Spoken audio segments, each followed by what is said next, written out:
committee members, our witnesses, and also any of the public watching online.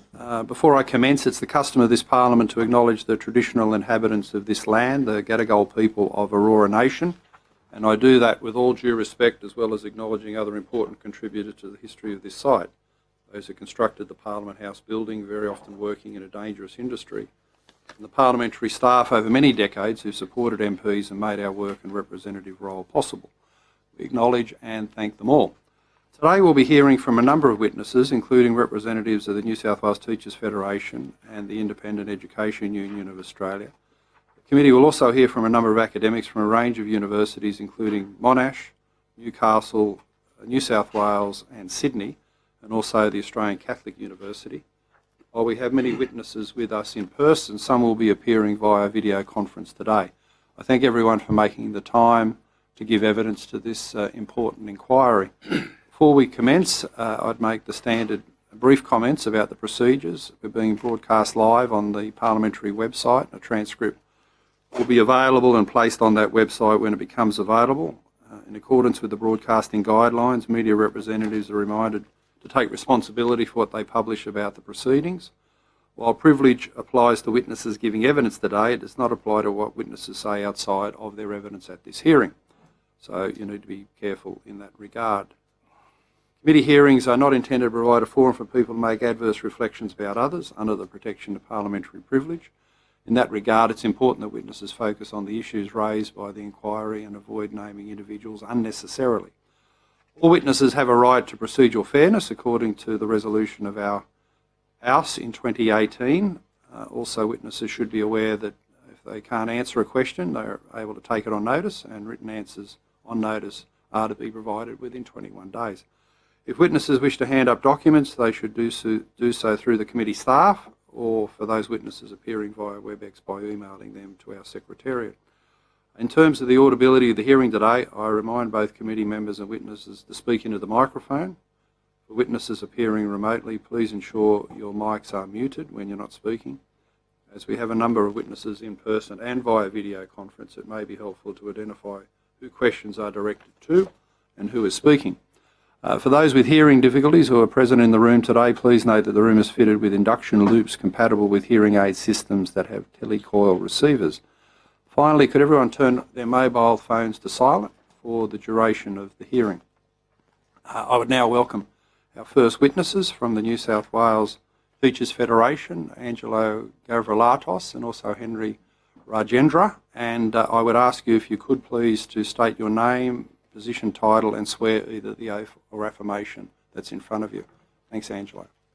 Thank you, Chair. Angelo Gavrilatos, President of the New South Wales Teachers Federation. I solemnly, sincerely and truly declare and affirm that the evidence now about to be given by me shall be the truth, the whole truth, and nothing but the truth. Thank you. Henry? Henry Rajendra, Deputy President. I solemnly, sincerely and truly declare and affirm that the evidence now about to be given by me shall be the truth, the whole truth, and nothing but the truth.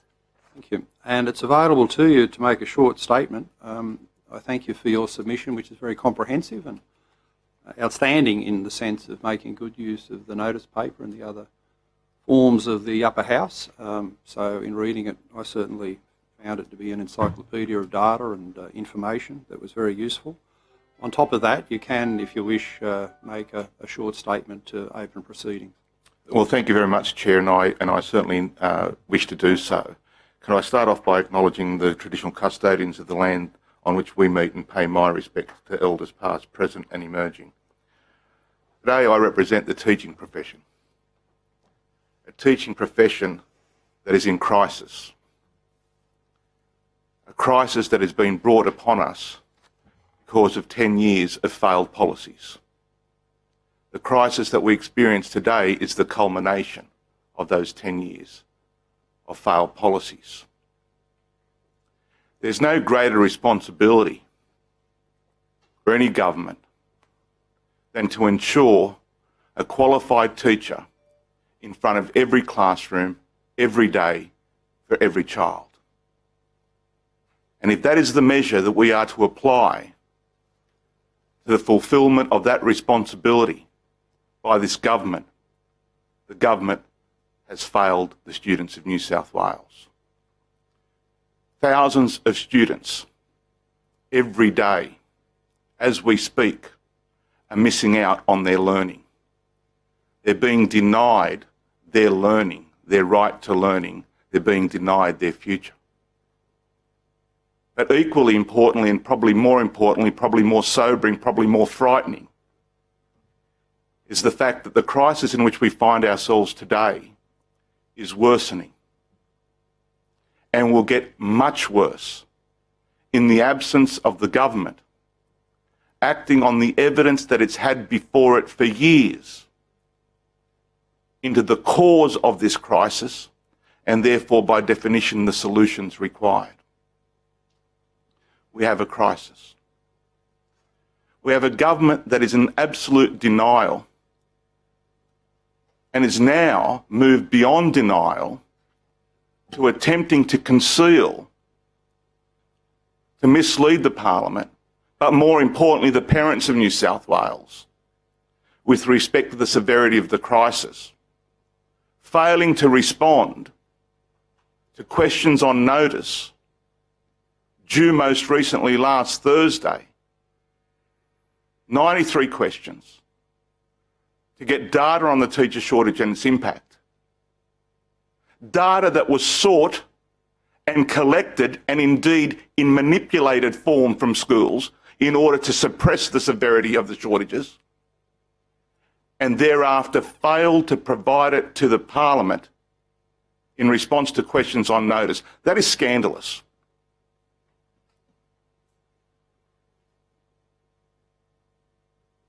We entered the teaching profession because of our fundamental belief in the transformative power of education and what it means for each kid, their family and their community. We will not sit by, we cannot sit by and allow this to continue. We will continue to act in accordance with our professional responsibility in order to achieve the policy reset necessary to get us back on track before it's much too late.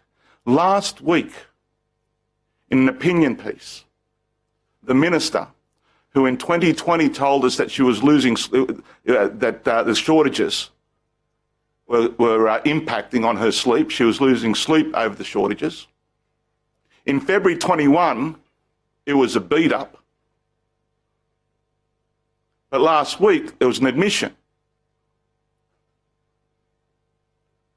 that the state would require a further 3,800 teachers by 2027. The analysis shows that by the end of the decade, we will probably need an additional minimum 15,000 teachers. The denial's got to stop. The spin has got to stop. The tinkering has got to stop. The gimmickry has got to stop in the interest of the students in our care who are being failed, as is the teaching service. Because the teacher shortage is not only impacting on kids every day, the thousands of kids every day, but it's taking its toll on the teaching service, as was evidenced in the findings of your own survey that you commissioned that show that 60% of teachers are thinking of leaving in the next 5 years. That's consistent with many surveys. We have a crisis because the policy settings are not attracting the teachers we need, and the policy settings are not retaining the teachers we need. The easiest fix to address the teacher shortage is to change the conditions of work employment of current teachers so that we can at least retain the teachers we've got whilst we're trying to attract the teachers we need. Thank you. And we'll start questioning with the Labor opposition. Thanks very much, Mr. Chair. Thanks very much, Mr. Gavrielatos, Mr. Rajendra, for your time this morning and for your extensive submission. I wanted to ask you, we've obviously undertaken this survey, the parliamentary inquiry has undertaken this survey it's found pretty remarkable results about the impact on teachers, what their plans are to leave the profession, but also the things that are causing them to do it. Is that consistent with what you're hearing from your members, that it's workload and pay, but primarily workload? The survey that you commissioned found 3 reasons, and 2 of them intersect. The 2 reasons, overwhelmingly, borne out in your survey, borne out in our extensive surveys, borne out in surveys undertaken by academics and researchers across this country, borne out by federal government commission surveys, all point to the same thing. It's the conditions of work and it's the uncompetitive pay. There's something called labour market economics when it comes to attracting, and there's something called satisfactory conditions to retain. What frustrates us, and I apologise to the chair and the committee if I sound a bit agitated, but the reason for it is that the government has known all of this for 3 years or more. They've known. We're talking about kids. We're talking about teachers. We're talking about the profession. They've known. They know the cause of this. One of their internal briefings that we were able to secure courtesy of the SO52 process, which delivered thousands of pages last year, says the expectations placed on teachers and the rewards are not enough of an incentive to attract them. How many more times do we have to say the same thing? An independent commission investigating the changed nature of teachers' and principals' work, chaired by the former Premier of WA, the Honourable Jeff Gallop. Joining him was retired Deputy President of the Industrial Relations Commission, the Honourable Justice Dr. Trish Kavanagh, who knows a thing or two, having sat on benches conducting investigations, work value cases as they used to be known before 2012, and joined by industry expert Mr. Lee. They found in their inquiry, one of the many, that we're heading into the eye of a perfect storm. We have an ageing teaching service, exit rates that are increasing, the medium time that teachers are staying in the classroom, the profession, is decreasing because of exit rates. A dramatic increase in student populations. This is again government figures. And on top of that, a dramatic decline in initial teacher education commencement rates. A decline which, according to the government's own figures, is now somewhere in the order of 30%. And completion rates that are in the order of 50%.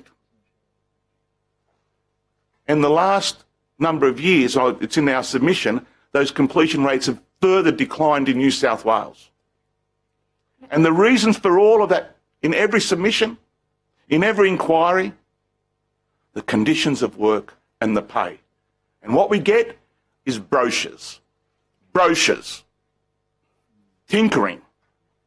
Even all those strategies, the often referenced teacher supply strategy, even if they deliver some, the tiny numbers associated with those programs are not even a drop in the water. The minister's own words, we will need 3,800 additional.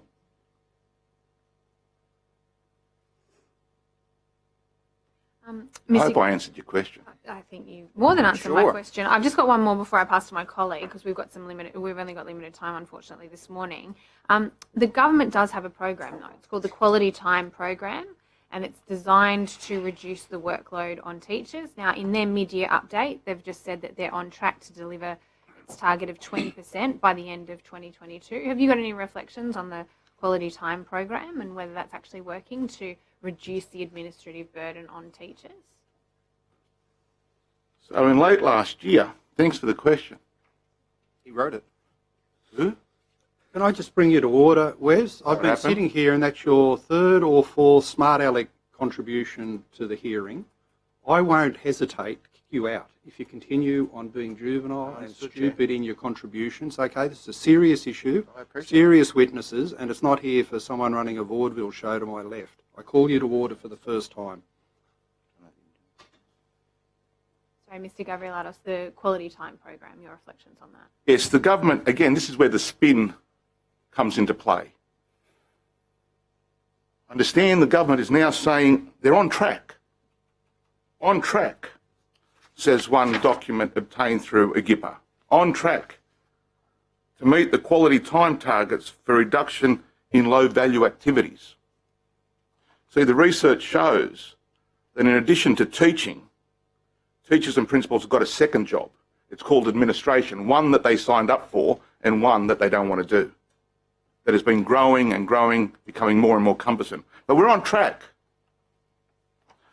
So much so that in November last year, again through AGIPA, teacher savings to date since term 4 2020, 0. We need fundamental change. You know, teachers' preparation time, planning time. In primary schools, it's 2 hours a week. That's the planning time afforded to teachers, 2 hours a week. That hasn't changed since the 1980s for primary school teachers and the 1950s for secondary school teachers. And I can put it to you, not that I think I need to, the complexity of the contemporary classroom is such, the expectation that we have personalised learning plans for every kid, unsustainable. These are throwaway lines. But the expectations are unsustainable within those terms and conditions that haven't changed for 40 years for primary school teachers and 70 years for secondary school teachers, that preparation time. Thank you. And thank you for a very comprehensive submission. It really was quite forensic in looking over the parliamentary record of the government, its answers to various questions. In your opening statement, you made a pretty extraordinary suggestion that the minister was misleading Parliament.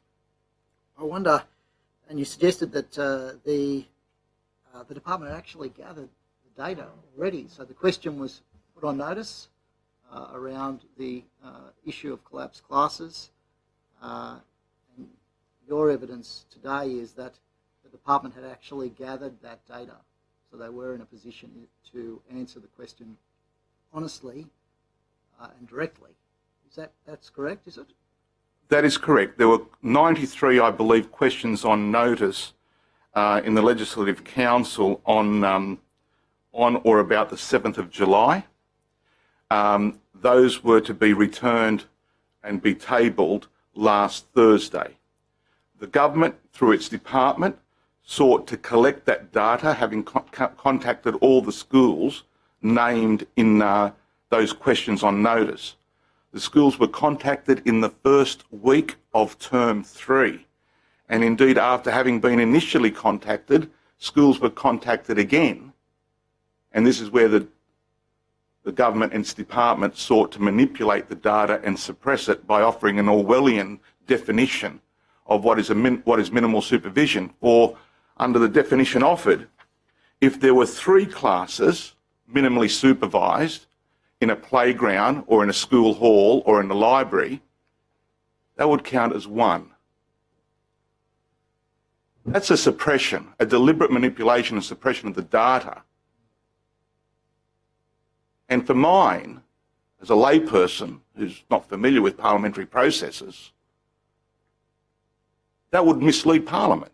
It would not be accurate. But with all due respect, it misleads parents.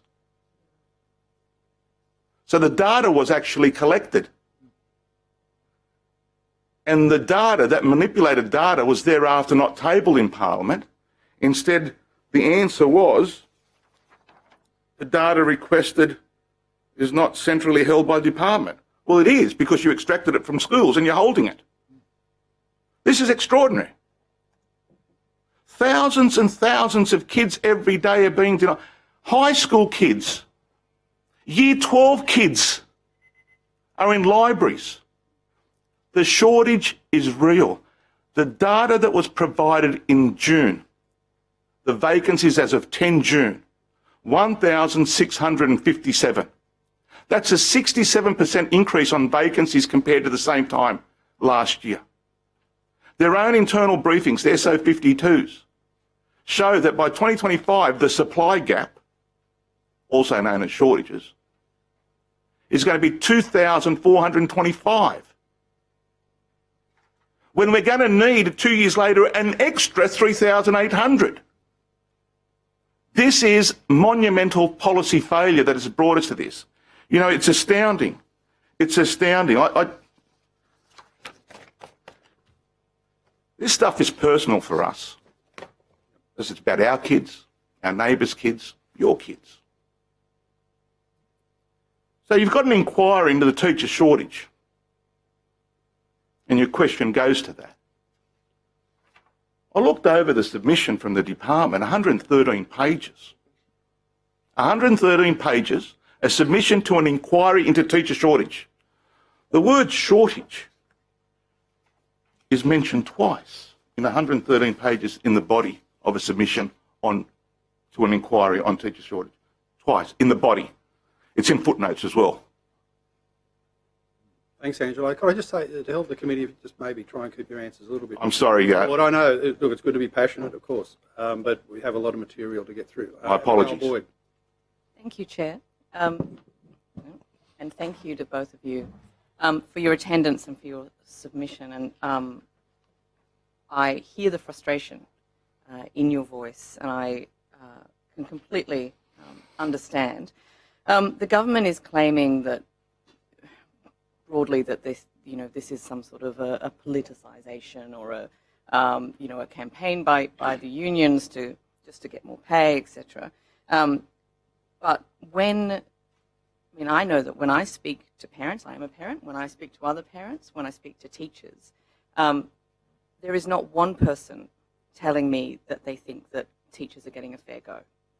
So why do you think it is that there is this disconnect between the experience on the one hand of teachers, parents and children and what the government is telling us? Why are they going to such trouble to spin the situation? What do you think is really going on? Wrong priorities.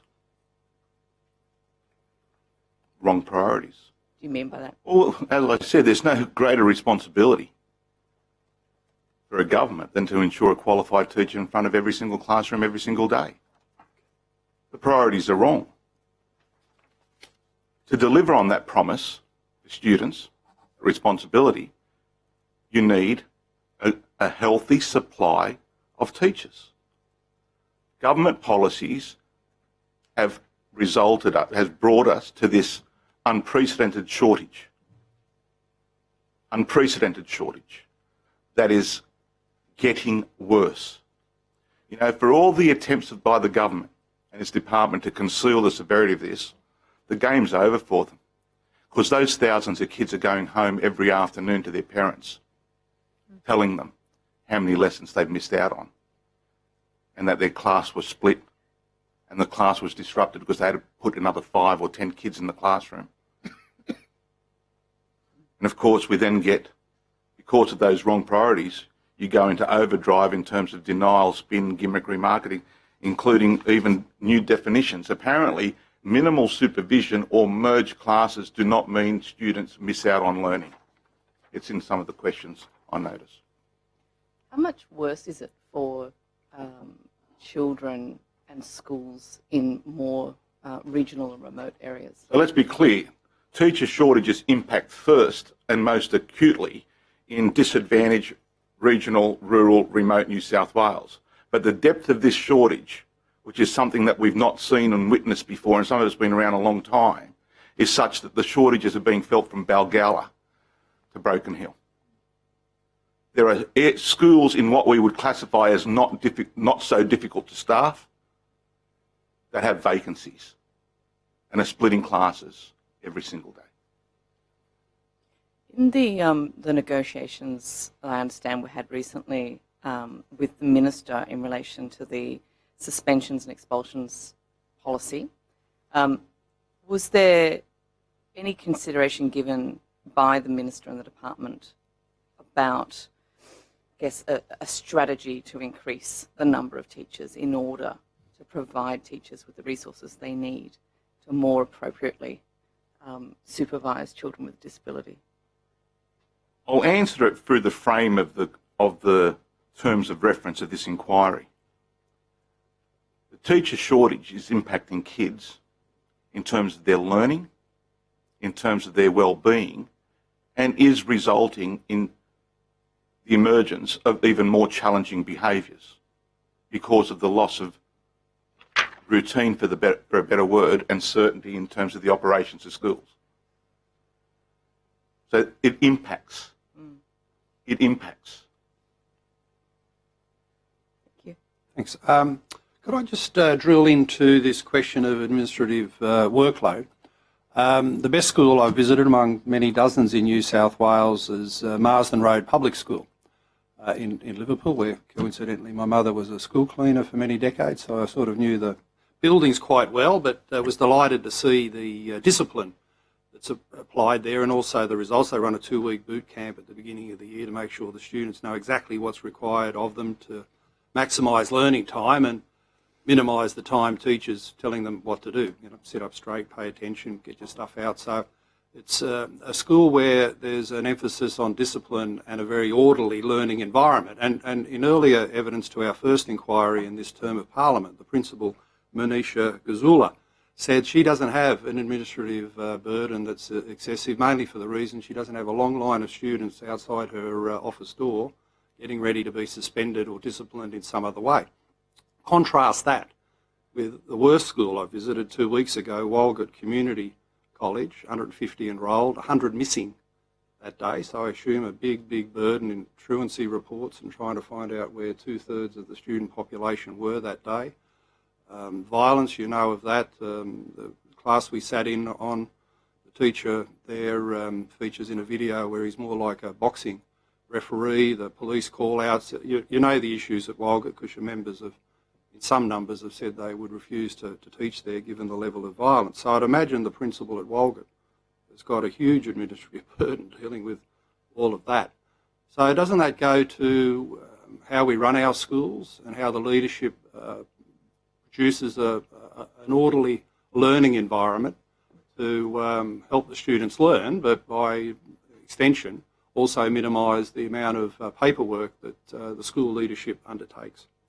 I think what it speaks to is a set of unique circumstances that we should always be unique circumstances as they prevail in schools. Schools are very common from place to place, but they're also very different from place to place. And when there are challenging circumstances, that's what is required in those instances is a proactive department in order to be able to investigate, drill down and start to provide supports in order to be able to remedy a situation.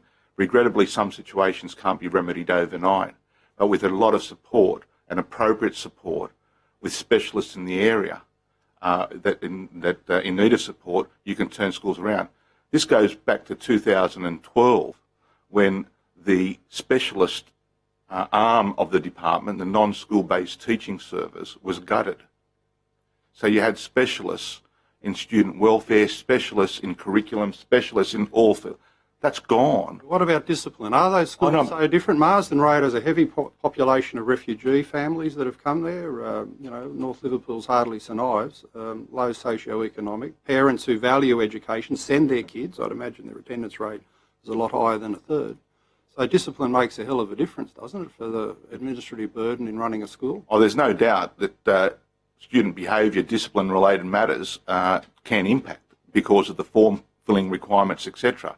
But again, that's where you need to provide the support to individual schools through those specialists that regrettably don't exist in the numbers required to turn some things around. There are out-of-school factors. This is not to deny our responsibility, which we take seriously, for in-school factors. But there are out-of-school factors. We could talk more about that in terms of the need for greater and meaningful interagency support in certain locations to address some of those things, many of which are located or born out of incidents or or circumstances outside the school gate. But we would be more than happy to continue to talk about this in the context of providing the supports and the wraparound services, the interagency stuff, to make a difference in every community. And also in your detailed submission, you don't say a lot about the mandates. Has the Federation looked at the way, in terms of industrial relations, the absolutely unacceptable, barbaric way in which these teachers were stood down and sacked? Because I've received a lot of representations about it, and you've downplayed the numbers here. I've presented a document here showing there's at least 9,000 active casual staff in our government schools affected by these mandates, and the stories of mistreatment by the Pez and Darryl Curry are horrendous. Why didn't the Federation ever support these teachers and give them industrial relations support? And my understanding is that of that number, of the many thousands, only 60% of them are not coming back to teaching because of the mistreatment and the demoralisation. So just on that, our position during the context of the pandemic, and it remains so, it was and remains to follow the health advice. With the public health order in place, it was very clear the actions that were required, and we were certainly advising all of our members to follow the health advice, noting the public health order. Where there were members who were not able to, who for medical reasons were not able to be vaccinated and were medically the term just escapes me. Have you studied these case studies in terms of industrial relations practice? There were barbaric. There were the advice. How could you let any teacher be treated this way? The advice at the time was that with respect to a public health order. Yeah, we know that. Yeah. But in terms of your role as an industrial relations organisation, wouldn't you represent these people to give them a bit of help? Well, we certainly gave them advice as to what to do, but we were not going to go down a path in terms of a legal process that was futile. Have you refunded any of their union membership? Because they want their money back, because they think they donated to you or contributed to you over many, many years and got no service. Well, fees are prospective in terms of services provided. They're not offered retrospectively. I think that question's a bit far out of the... Well, it's about teachers who aren't coming back to the teaching profession. I've got to say the union's one of the reasons. So they're part of the shortage. I might just say yes. Thank you, Chair. Government members, Deputy Chair. Thank you, Chair. Thank you, gentlemen, for coming today and providing us your insights. I just wanted to touch on the issues that you've said, around the teacher shortage and the government's policies. Now, the government's put a number of policies forward, things like mid-career transition, fast-stream programs, etc., but they've all basically been blocked by the Federation. Why does the Federation seek to block a lot of these government initiatives to get more teachers into the classrooms? Is it a bit of a protection racket? Why don't you guys like to actually accept that the government's trying to get more teachers into schools for our kids? I think Point of order. Contains argument. Well, most questions here do. But I think they do. But Angela's a big boy. I'm sure he can answer. Angela can. Prejudicial. Why are you protecting him? Why are you running a protection? Order. I've made a ruling. The witness will answer the question. I don't think I need any protection at all. Really? Is that the type of question we're going to ask? I am. Is that the type of question? Is that as good as it gets? Asking. No. So last year, let's just be clear about this. No. So last year, what did we have from the Minister accusing the New South Wales Teachers Federation as running some sort of obstructionist protection racket? You think so? You think so? You show me one piece of evidence that gives any credence to your question. You're blocking initiatives that the government. Excuse me, Mr. Fang. We are doing nothing of the sort. We are doing nothing of the sort. What we're providing is a critique. A critique. The witness Okay, let's talk about it. So one of the standout programs of the government,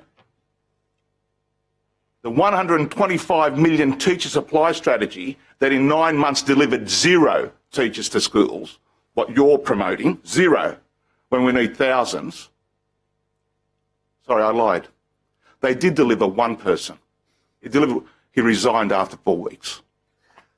So let's be serious about this and look at the research, the analysis and the needs. The tiny numbers that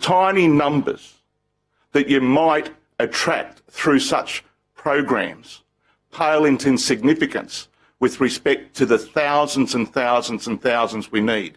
The research shows that fast-track programs or delivering people ill-prepared into the classroom is costly and inefficient because the attrition rate amongst that classification of people is high.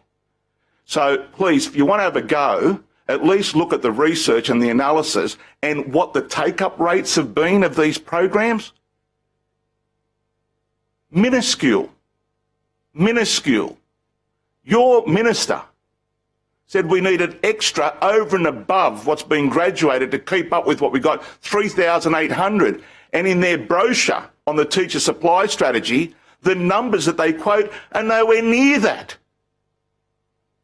So if you want to run lines at us, I'm not running them. No, we'll take that as the answer. Any other? Yeah, no, I've got plenty. Has one? Can I just add to answer that Henry, question? We would even argue we've tried to assist the department. Back at the end of 2019, the Minister instructed the then Deputy Secretary of the department to meet with us to work out strategies. And then there were serious shortages in areas of special education, maths, and the sciences. And we sat down and we offered some suggestions from within budget of the Education Department. Strategies that we shared with the ministry, which they saw quite favourably. The department saw it quite favourably through that particular meeting. Well, nothing has come of that, and certainly things have continued to worsen for our schools. Further, in terms of scholarships, we're aware, as part of the strategies that you've pointed to in terms of what the department offers, are scholarships necessary. They boast that they're offering in 2022 just over 600 scholarships. Can I just point out, courtesy of a report of Committee of Inquiry from this Parliament back in 1971, we had an education system half the size that we've got now in terms of student population and the number of teachers. The scholarships that were handed out, teacher scholarships, just in that 1 year in 1971, was 6,500. Now, we put to the government and the department, you're going to have to lift your effort. There has been examples in the past where you can deliver. Get on with it now. I appreciate that, but Mr. Gravioladis has said that he's studied the government submission. Now, the teacher supply strategy in the government submission is articulated to have supplied 161 teachers just this year, and we haven't even finished the year yet. Now, it's a start, but again... are they in schools? Are they in schools, those 161? We are... They're not. They're not. Delivering through the teacher supply strategy at a start. Yeah, it needs to be a question. Well, I think we've covered this. I'm going to move to now. The way that the teaching profession is, I think, promoted by the Federation. Now, most organisations talk up the workforce, the environment that they work in, and try and encourage more people to join. It seems to me that the strategy that's employed by the Teachers Federation is one that... I'm going to take a... Yeah, we need a question. Well, I'm getting to the question. I was going to say that we're talking down the profession because they're the notes that the government is sending around to people. Given the way that you speak about the profession, is it any wonder the government, is working as hard as we are to actually attract people? Given that, you've got people marching in the streets here, but in Victoria, where the conditions are, virtually the same, they're not protesting. And why? Because there's an election next year. Is that a statement or a question? Oh, it's a question. Why do you talk down the profession? Really? Yeah, really. Well, with all due respect, I will not have such an assertion made of the New South Wales Teachers Federation talking down the profession. Well, you are. Okay, well, we'll take that. I will not have that assertion made. The New South Wales Teachers Federation proudly promotes the teaching profession every single day. Every single day. We're the ones that appreciate and understand that the teaching profession is the noblest of all professions.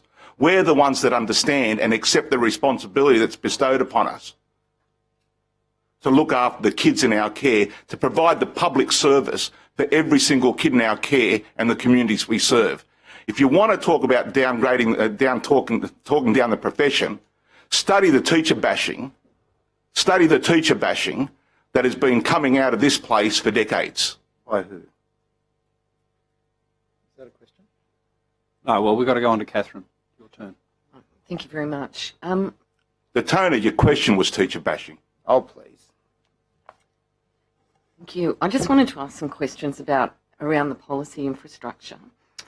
And thank you very much for the data that you've given us in regards to initial teacher education. I wanted to ask, are there,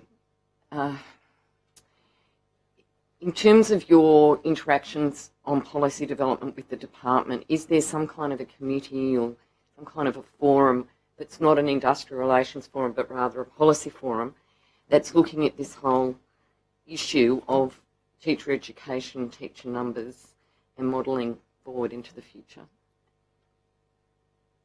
I don't believe that there are many opportunities, and we often meet with the department. Our frustration is that over the years, propositions are just readily dismissed, or we just have lip service, and that's unfortunate for all involved.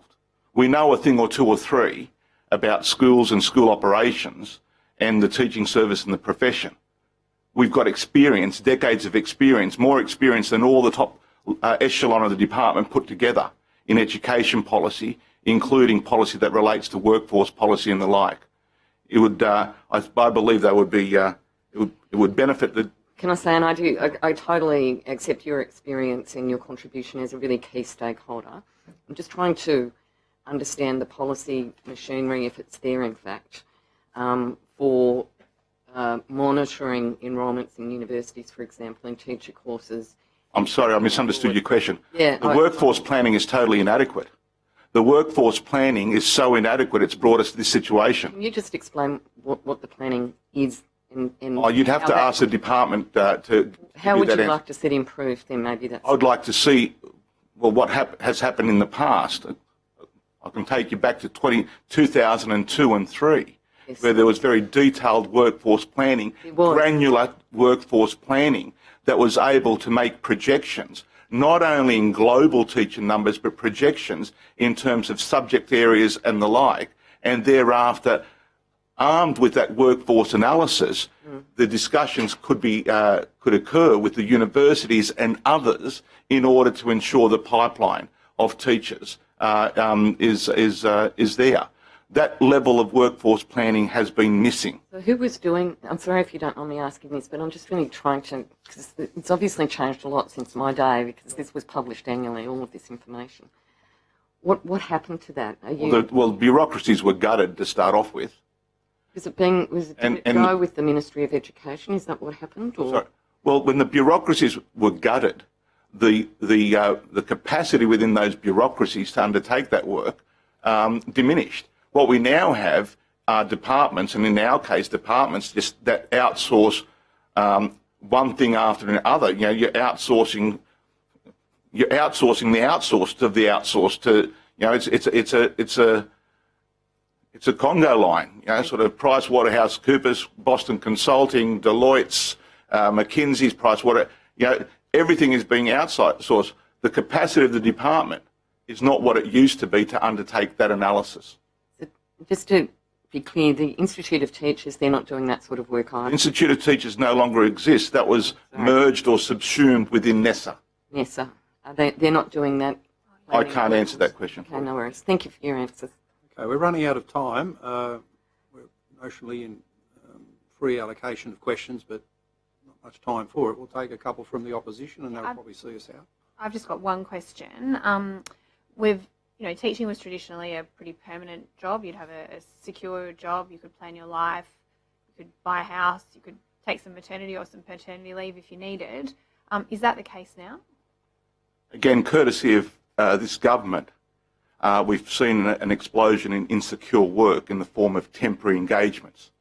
There's been a 70% increase in temporary engagements during the life of this government over 10 years, a 70% increase, such that the teaching service is now 70% permanent and 30% temporary. Of early career teachers, 67% are engaged on a temporary basis. The government's own internal briefings from its department show that insecure employment and temporary employment does not help with respect to retention and contributes to the teacher shortage by an increased exodus or increased likelihood of temporary teachers leaving public schooling or the profession as a whole. So the temporary engagements are not helping us at all. You know, last week again, the minister said in an article she wants her department to chase and recruit all university students graduating. Well, as I said, it's your department. Why aren't they doing it? And apart from that, we've been telling you to do this for years. Go out and offer permanent employment subject to completion of studies, because you know you're going to need them. Permanent employment, not temporary engagements. Not temporary engagements which are to the detriment not only of the individual in terms of the insecure employment and their capacity to grow their career in life, but it's also not in the interest of students, because you lose educational continuity increasingly there's an increasing likelihood of losing educational continuity because of insecure work and temporary engagements. The casual FTEs have fallen 20% since... Because they don't exist.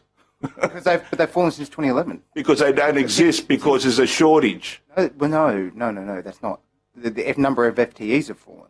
Okay, well, we'll take that as a comment. Last question, Courtney. Can I just ask, just on that issue, is there a link, I suppose, between work intensification and that feeling of insecurity that many workers experience because they can't get secure? There is, and if you haven't had the opportunity to do so, I would highly recommend that you look at the findings and recommendations of the Gallup inquiry that has a whole section on insecure work and how that is increasing stress, frustration of those early career teachers and contributing to the exodus of them. Any other last questions? The only question that I had is around... Oh, are we out of time? You're cutting me off. Opposition cutting me off. The government can have one final one. Okay. Come on. Gentlemen, the COVID, pandemic that we've been facing has obviously created some issues in the teaching supply for the government. Is it just the case that you're using what is a pandemic as a case to try and promote, a wage increase for your members? That's truly offensive. Is it? It's truly offensive. Okay, because And you haven't factored in COVID at all. The notes that you're being fed, are offensive. I'll explain something to you. We'll hear the answer. I'll explain something to you. Yeah, I'm listening. The teacher shortage predates COVID. COVID has made a bad situation worse. We have never politicised the COVID situation and the pandemic. I met with the former Premier, Gladys Berejiklian, in March 2020, and I made it clear to her this is not an industrial dispute, it's a pandemic for which there is no blueprint, a pandemic for which we need to work together and follow the science. We never... You haven't been working with us. Order.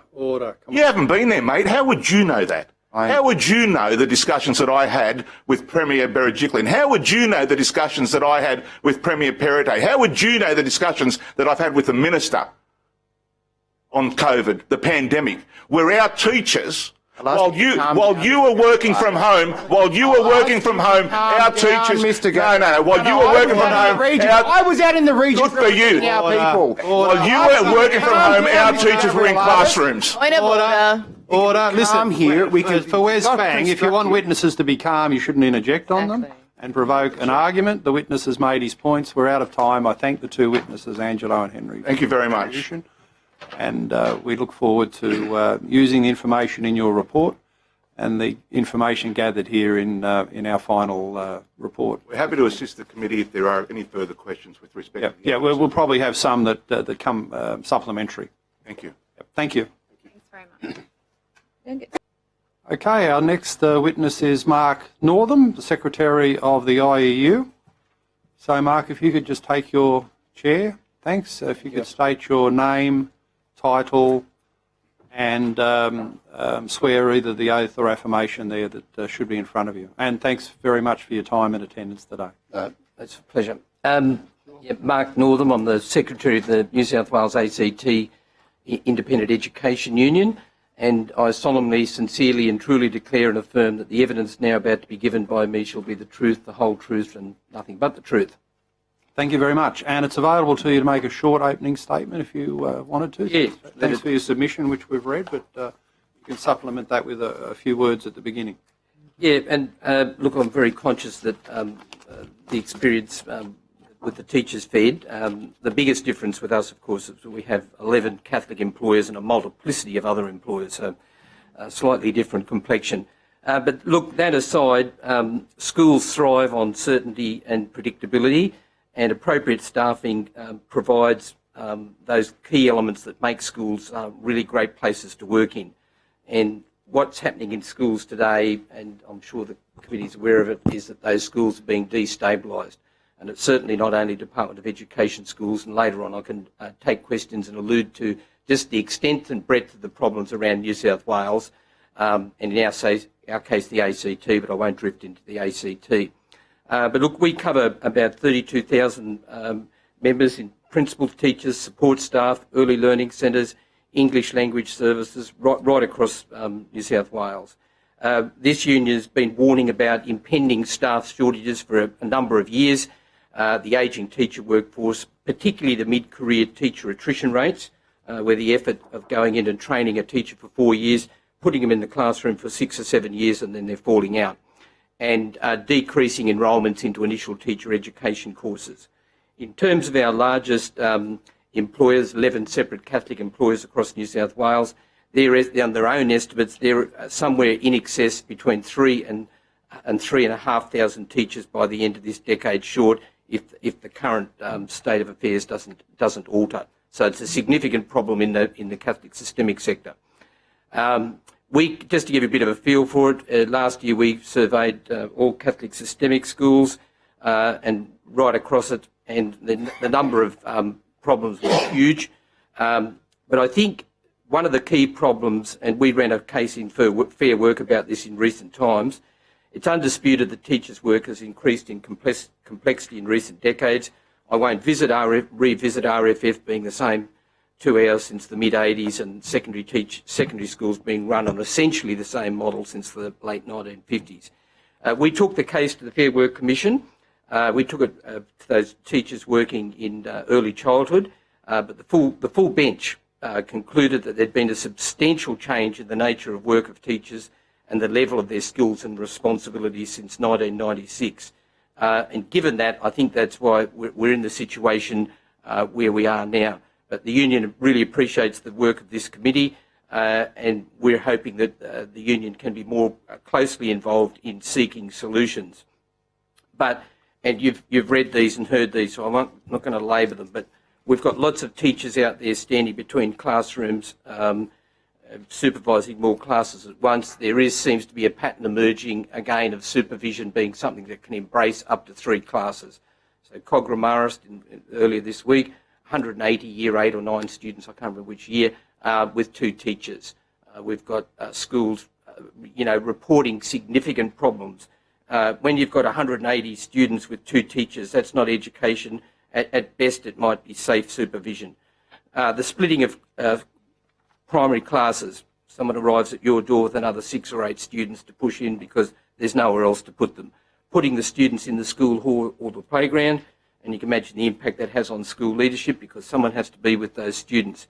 Conducting senior classes, HSC classes, while simultaneously supervising a junior class in the same room or in close proximity. Fairly disturbing. Rostering year groups to work from home, one more a day a week or more on some sort of rotational basis, just so that you can run the school. And a new phenomenon out there, creating lessons to be designed somehow to be delivered to large groups of students. So all that certainty and predictability that makes good schools work well is falling away. But just to give you a bit of a feel for it, the Catholic systemic schools, 23% of primary schools had shortages of permanent and temporary vacancies just not being filled. and 44% of the secondary schools. But look, if you could bear with me while I just walk around the 11 Catholic dioceses, these are their current figures on their website, so they might be a tad imperfect, but they give you a really good flavour of what's happening out there. So Armidale Diocese got 5 vacancies, Bathurst 18, Broken Bay 16, Canberra, Goulburn, so big one, 41. Lismore, checked this one last night, I was in Tweed Heads last night talking to teachers up there, 36. Maitland Newcastle 28, Parramatta, huge diocese, 52. Sydney, biggest Catholic diocese in Australia, 98.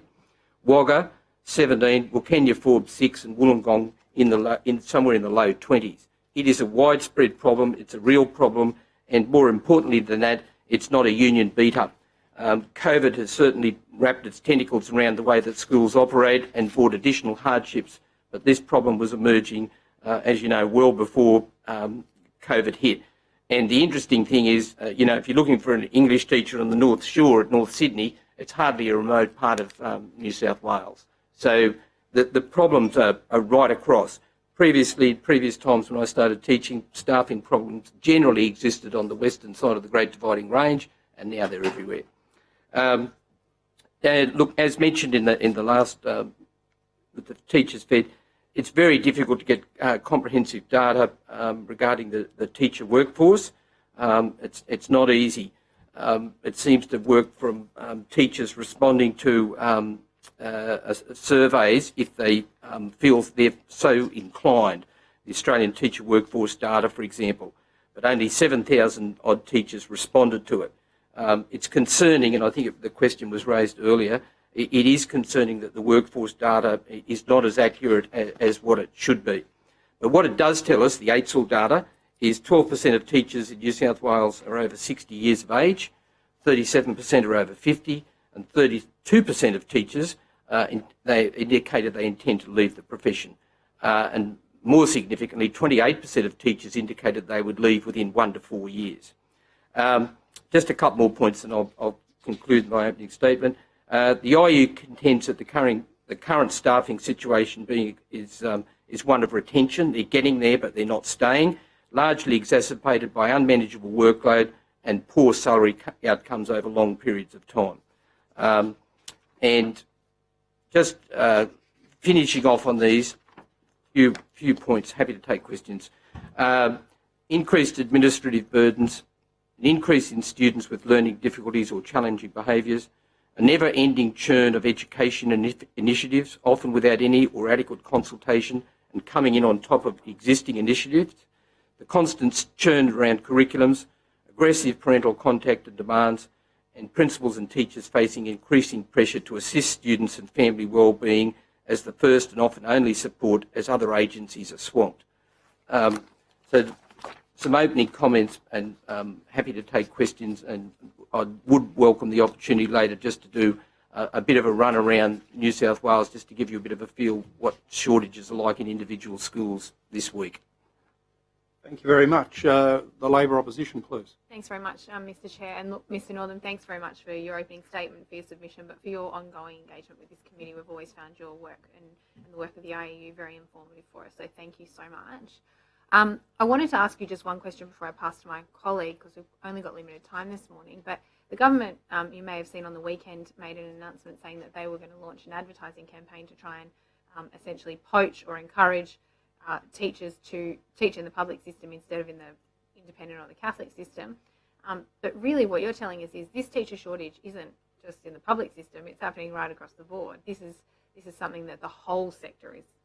Yeah, look, it's not unique to public state schools in any way. I can take you to St John the Baptist School in Woy Woy. They've got this traditional problem, very difficult to find casuals. They had 29 days this in term one, where they had classes where they had no teacher and they had to split the classes up. Leadership have to take over. You can head to Dubbo, St John's in Dubbo, exactly the same problem. You go up to Maclean. Maclean used to be a prime spot to go and start off, or land were in a teaching career. Vacancies there unfulfilled. St Matthew's in Mudgee, again, no casuals. Science department understaffed and using people teaching out of their subject area. Very difficult to run a school in that case. Lithgow, limited pool of casual teachers, the assistant principal often having supervised multiple classes in the school hall.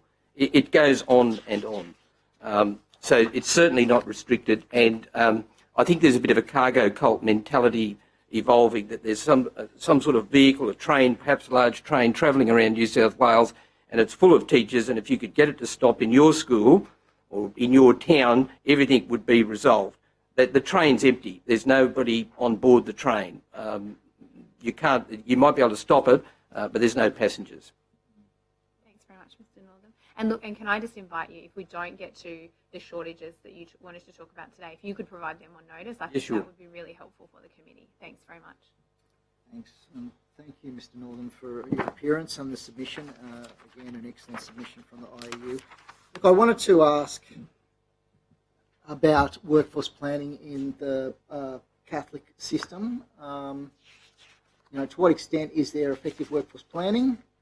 And I suppose my follow-up question would be, is there a need for some, statewide multi-system approach to workforce planning, and how might that be? Look, I think that has to be part of the solution, because simply there's the number of people who are going into university to, commencing teacher courses has declined quite dramatically. So the supply is not there to start with, and it takes at least 4 years to make a teacher. So therein lies the problem. But look, I would think that the Department of Education would be the obvious one. The three sectors, Independent, Catholic and Department, often work closely together on various initiatives, and I think that would be a step in the right direction, that they can actually tap into what is exactly required and how we're going to get there. Rather than a sort of Hunger Games approach between the sectors, as alluded to by my colleague's question, we need something where there's a higher degree of cooperation and more strategic thinking, more forward. Absolutely, that strategic thinking would assist matters, but I think there's also a greater capacity for movement between teachers, between the systems. It's quite remarkable at the moment, the level of movement between the systems. I was interested in your submission about the observation around the constant churn of state and national curriculums. For the benefit of the committee, are you able to explain practically what that, why does that drive workload, or how does that affect the teacher supply? Yeah, no, I appreciate your question. Look, in essence, and without oversimplifying matters, there's a lot of cooks in the kitchen with education. So you've got AITSL, you've got ACARA, you've got NESA in New South Wales, TQI in the ACT and the like. So there's a multiplicity. So you get a national curriculum. New South Wales has had a practice of adopting and adapting a curriculum and implementing it. And next year there's significant change coming in K1 and 2 in New South Wales. So when you change a curriculum and you have to implement it, and it has got changes in it, therefore you need planning time to adequately disassemble, reassemble and prepare lessons and teach in a different manner, because the scope and sequence of what you're teaching is altered. So it is a workload, it magnifies workload, and that change is upon us again in New South Wales. And if you've only got 2 hours as a primary school teacher, it's very difficult to do it. We've got some employers who are now providing additional release time. So we've got the Broken Bay Diocese. If you look at their advertisements, public knowledge, they're providing additional money. They've broken ranks in terms of payment, and they've also broken ranks in terms of providing additional 1 hour's release for all teachers, primary and secondary. So there is movement within a complex environment, and I think it's recognition that if you want to attract and retain teachers, those core conditions have to change, and the employers are leading the way in that. Okay. I wanted to also ask about the issue around casualisation and insecure employment, because, I mean, obviously we've got a lot more transparency or perhaps a better line of sight into what's happening in terms of the department around casualisation, but in terms of the independent and the Catholic sector, there's less available public data about that. I wonder if you could perhaps elaborate. Is there an issue around casualisation and insecure employment in those other sectors? Yeah, look, it exists as again across all sectors, and just to give you a bit of a feel for it, with the Fair Work Commission, with the casuals, long-term casuals in systems. Just to give you a bit of a feel, we think at the most in Lismore diocese, which extends from Laurelton in the south to Tweed Heads out across to Dorrigo, we'll probably get three of our members will be gain permanency if we're lucky out of that fair work sort of scenario. So the short answer is it is happening. But in Tweed Heads, I was in Tweed Heads yesterday and last evening talking to teachers up there. There is a bit of there's a positive sort of outcomes of the teacher shortage, because they're looking across to the Queensland schools where there's been a pay increase offer, which the union up there is advocating for their members to accept, of 443 with a CPI adjustment lever built into it. And those teachers are being locked in by their New South Wales schools as we speak, because there is a fair bit of interplay in that area between Queensland teachers coming south and New South Wales teachers going north. They're simply driving across the border there. So change is afoot, but the casualisation is an ongoing issue. We would have a view, and we've certainly got some employers who are working with us in this situation, of making permanent appointments to a cluster or a grouping of schools, because schools can they can predict their absences, pretty well year to year and what they need. So on-site casuals who are made permanent would be one solution that would readily come to mind, and appointing permanent teachers to a grouping of schools or to a diocese, with a view that if they're good enough to teach in one school, they're good enough to teach in any school in that diocese. So that would greatly assist matters. We've seen a decline in enrolments in initial teacher education courses. Do you have any views about some of the factors that are maybe driving that, and some of the measures that might be able to be taken to? Look, I think, thanks for your question, because it goes to the core of what we're doing. I haven't taught since 2001, but good students used to approach teachers and say, do you think I'd make it, in my case, a good English history teacher, or whatever subject area it might be?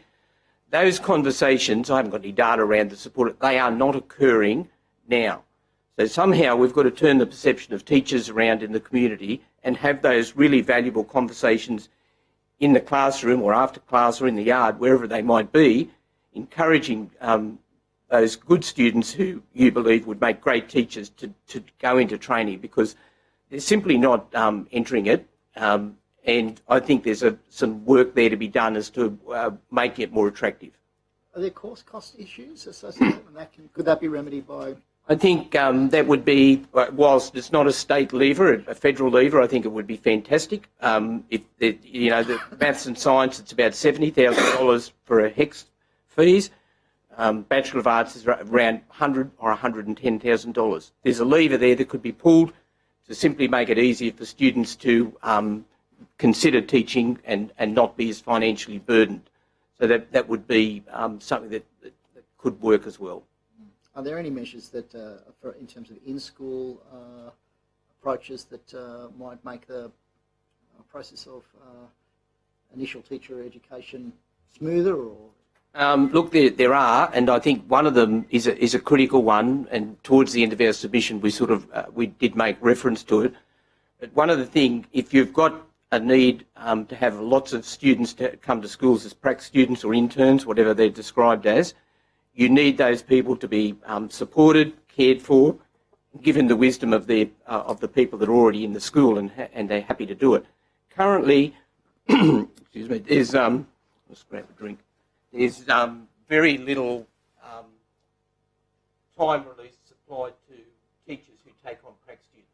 So to put it more simply, you're doing that before school, lunchtime, and after school.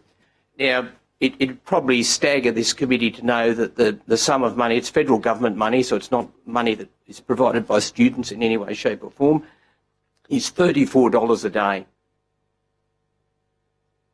There's another figure that goes beyond the $34 a day, which I can barely utter, but if you coordinate a group of prac students in your schools, which is a pretty significant task and a role in a school, it's $1.73 in additional to the $34 a day. Now, that is not a way to get trainee teachers into classes, into schools, and glue them in. it's a fundamental problem that has to be addressed. Abigail Boyd. Thank you, Chair. And thank you to you, Mr. Northam, for your submission and for your attendance. We've heard from government members today that perhaps some of the, I guess, the attention on teacher shortages in New South Wales is due to there being an election next year, yada, yada. Could you reflect on, and I know that there was some of this in your submission, can you reflect on sort of how much worse it is in New South Wales versus the other jurisdictions, in the full knowledge that most jurisdictions are doing it tough because of the past 10 years of federal government policy? But what are the main differences in New South Wales? Well, we're the largest. Obviously, we've got the largest need for as many. We need more of them. But obviously our union covers the ACT. They've got exactly the same problems. I mean, Wanniassa is hardly an isolated part of Australia. So when you take it there, you've got the largest state with the largest needs. I don't think it's anything remotely related to the state election in March next year. I can't see how an unfurling or an unrolling of staffing of all schools, no matter what name's written out the front of the school, could possibly be linked. I just can't see it in my head how you could link the two. But look, with as I mentioned earlier, the Queensland salary outcome really highlights the fact that other states, and my understanding is Queensland had a 2.5% cap, and they varied the cap to allow for the 443 plus the CPI adjustment mechanism to make it attractive to teachers to move to their state. So that they will, in consequence, be the most highly paid. So it really is a problem for New South Wales.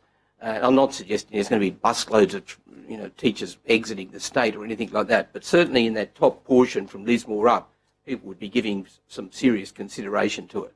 So it's look, I think it's based on needs. I think the universities just aren't pulling the students in sufficient numbers, and I think the processes that drive it in schools, the support for students and prac teachers, interns, is just sadly lacking.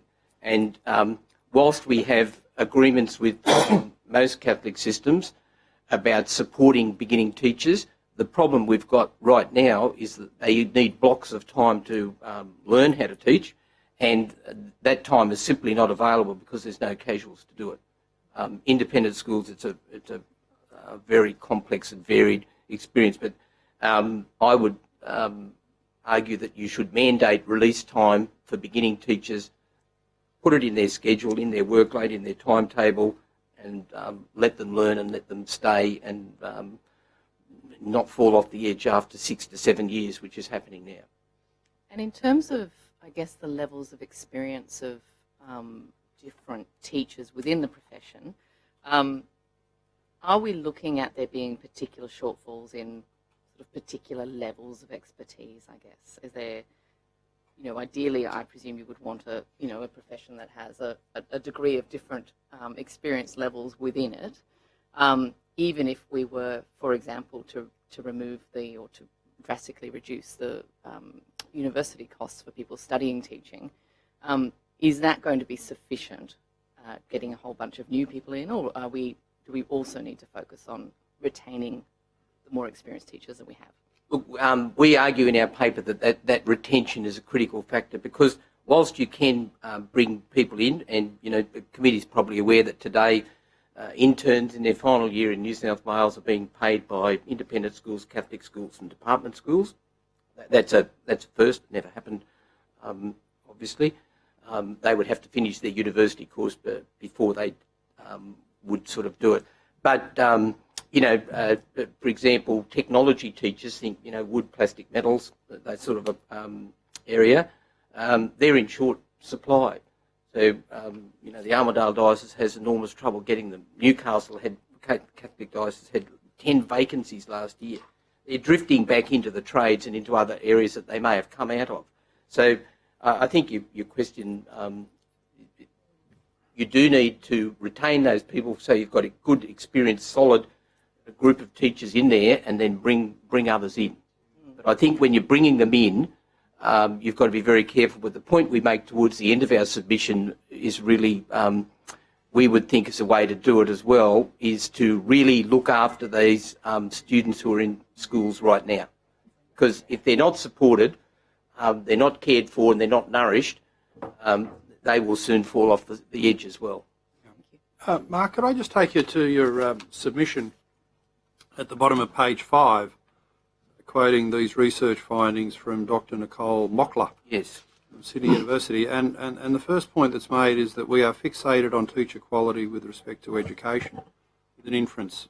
Maybe that's not such a good thing. Shouldn't we be fixated on teacher quality, given that the research always shows that the quality of the teacher has the biggest difference, the biggest impact on education outcomes? Yeah, well, John Hattie, as you know, has maintained that view for an extended period of time, and we're supportive of that teacher quality. We're just thinking that if Louise Mockler has done a meta study, I think it might have been 62,500 learned articles. 5,000 media comments over 25 years. Yeah, it was a staggering number, and that analysis depicted that the sort of teachers, anyone can sort of do it if you really wanted to do it.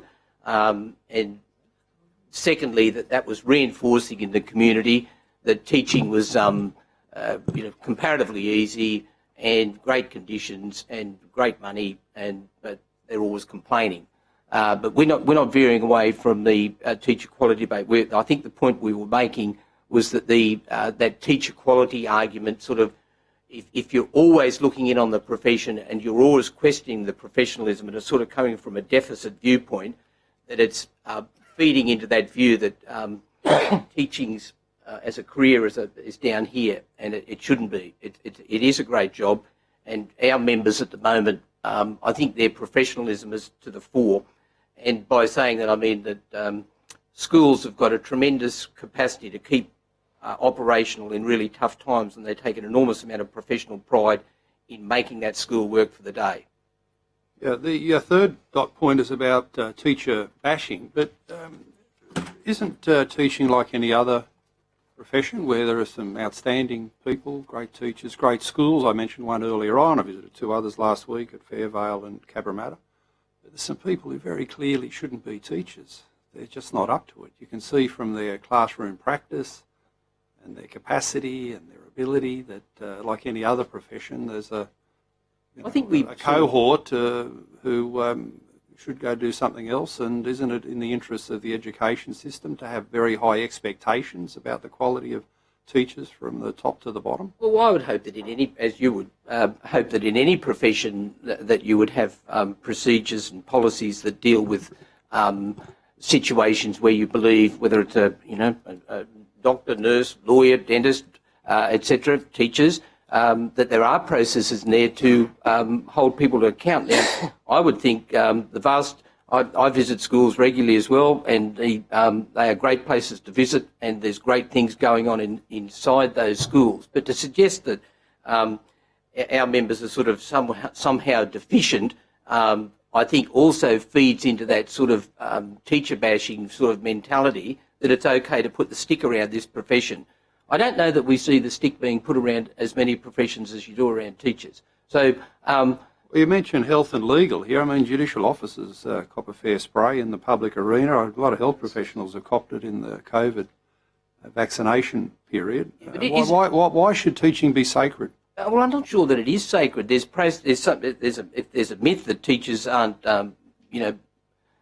moved on after fair and reasonable processes. Of course that happens. But to suggest that, I think you're feeding into the argument that's part of the problem that we're trying to solve by simply suggesting that we're sort of weighed down heavily by underperforming teachers. I mean, I just don't see evidence of it. Well, in the government sector, they sack probably 20 or 30 teachers per annum, mainly for drug use and having sex with students. The cases of people being sacked or underperformance are very, very rare. In your sector, how many teachers are moved on each year for underperformance? Look, it would be very difficult to get a number on that, but I could assure you that it does happen on a regular basis, because obviously... What sort of number would you... Well, if I was sort of, looking at a number, and I'm loath to do it because you're looking across a multiplicity of employers, and I don't want to sort of give the impression But certainly it would be of our members, it would be more than the number that you put forward for the Department of Education. But less than 1% a year, probably less than 0.5%. Yeah, very small number. So doesn't this feed the perception that it is a sheltered, protected profession where there's no real performance measurement and accountability for underperformance? Now, I think teachers should be paid massively more. The school I mentioned earlier on, the leader there, fantastic. Anyone who can get refugee kids off to university deserves quadruple the money, in my eyes. But at the other end of the scale, don't we have to be more realistic about moving on underperforming teachers? Let's look at the current situation, and I'm the belief that the processes are in place now in the schools and sectors that I deal with are more than adequate to deal with what you believe might be an underperforming teacher or teachers hit a weak point in their career and might need support and encouragement and assistance to come back, etc. So, and a lot of that good work can be done because what you don't want to be doing is increasing the number of teachers that are heading out the door. And I think the current situation is weighing heavily on a lot of teachers. Right. On notice, could you give us a more definite number about the number of your members? Happy to provide a more definite number to the committee. Okay, thank you. The Deputy Chair? I'm going to let the Honourable Catherine Cusack kick off the questioning. Thank you very much. Thank you, Mr. Northam. Can I just return to the issue raised earlier about workforce planning and what would be a good policy framework for that to be undertaken in New South Wales?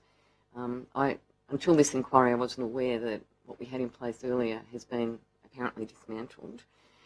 But I wondered if you had thoughts on how that could be undertaken effectively, particularly engaging universities and getting more data in relation to how many enrolments we have for teaching students. I understand NESA does some work in this space because NESA, as you'd be aware, have control of education courses at universities. So in other words, their approved education courses in New South Wales have to go through NESA. So I would imagine that NESA would be a very good clearinghouse. All the sectors are engaged and involved with NESA. The universities are involved, and that would be New South Wales specific. But what you've got creeping in, it's quite significant numbers, are people doing teaching at a lot of other universities around Australia, then coming to New South Wales. So that would distort my concept of a solution in that space. But I would think that NESA would be well positioned to do it. We've talked a little bit about the changes that have and there are transformational changes in school communities in the last 2 decades. But universities have changed a lot too, haven't they? Particularly the paying arrangements and international students.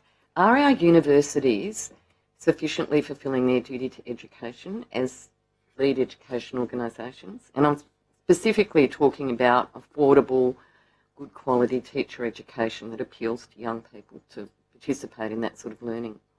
Well, I'll pick through your question. I've already mentioned that I think that one of the levers that could be pulled by the federal government would be the HECS lever. I think that there's a capacity to get universities to be more closely aligned with schools. It's a long-held view. And by that I mean that experienced teachers should be able to move in and out of universities in teaching roles at appropriate levels with greater ease and salary agreements that are in place so it doesn't become complex and turgid and arguments over what you're being paid and whatever. I think universities are reasonably responsive at the moment. We've just done a practicum arrangement with all the major universities in New South Wales. Even though I've mentioned it's a very low quantum of money, I think there's an enormous space for shielding and protecting beginning teachers with a reduced load. I think that we should view $34 a day to educate a teacher as just being totally an unreasonable figure. And that's the space that you've got to work in if you want to, one, get them into the universities, and secondly, get them into a school and get them glued into the education system. Because people are no longer staying what you might have used to think teachers did for an entire career. It's in and out. And that teacher churn, that lack of stability and that lack of certainty and predictability is impacting on schools. Do you think that women having much greater opportunity these days in terms of career choices and the resources to do that has had an impact on the number of students available for teaching? Look, I think it has. Our union has got about a 76% female membership. So it's a female-dominated profession. There's a lot of people, obviously, in part-time roles, and another positive out of the current shortage of teachers, many schools have had a view that you couldn't do a job share arrangement, particularly in infants and primary schools moving up.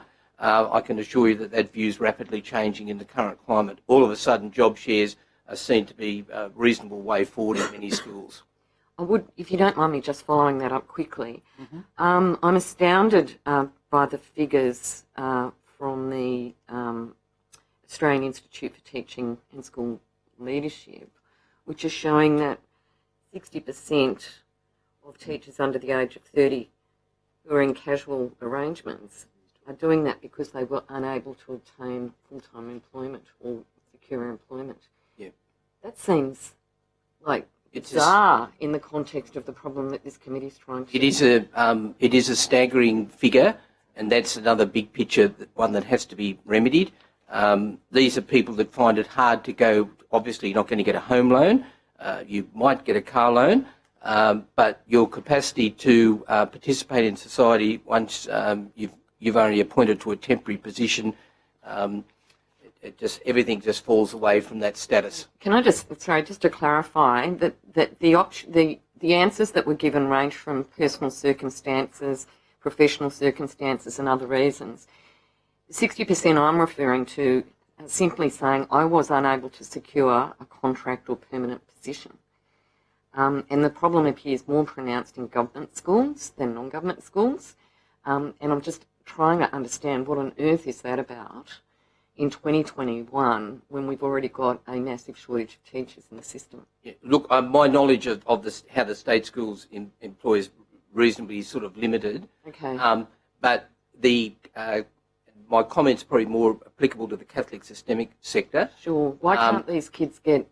I mean, it's across all age groups, but it's worse for under 30. And the reason I'm surprised is, wouldn't you reckon they're the ones that you want to get? Yes. In terms of the... Sorry. I've just got a few questions I need to... All right.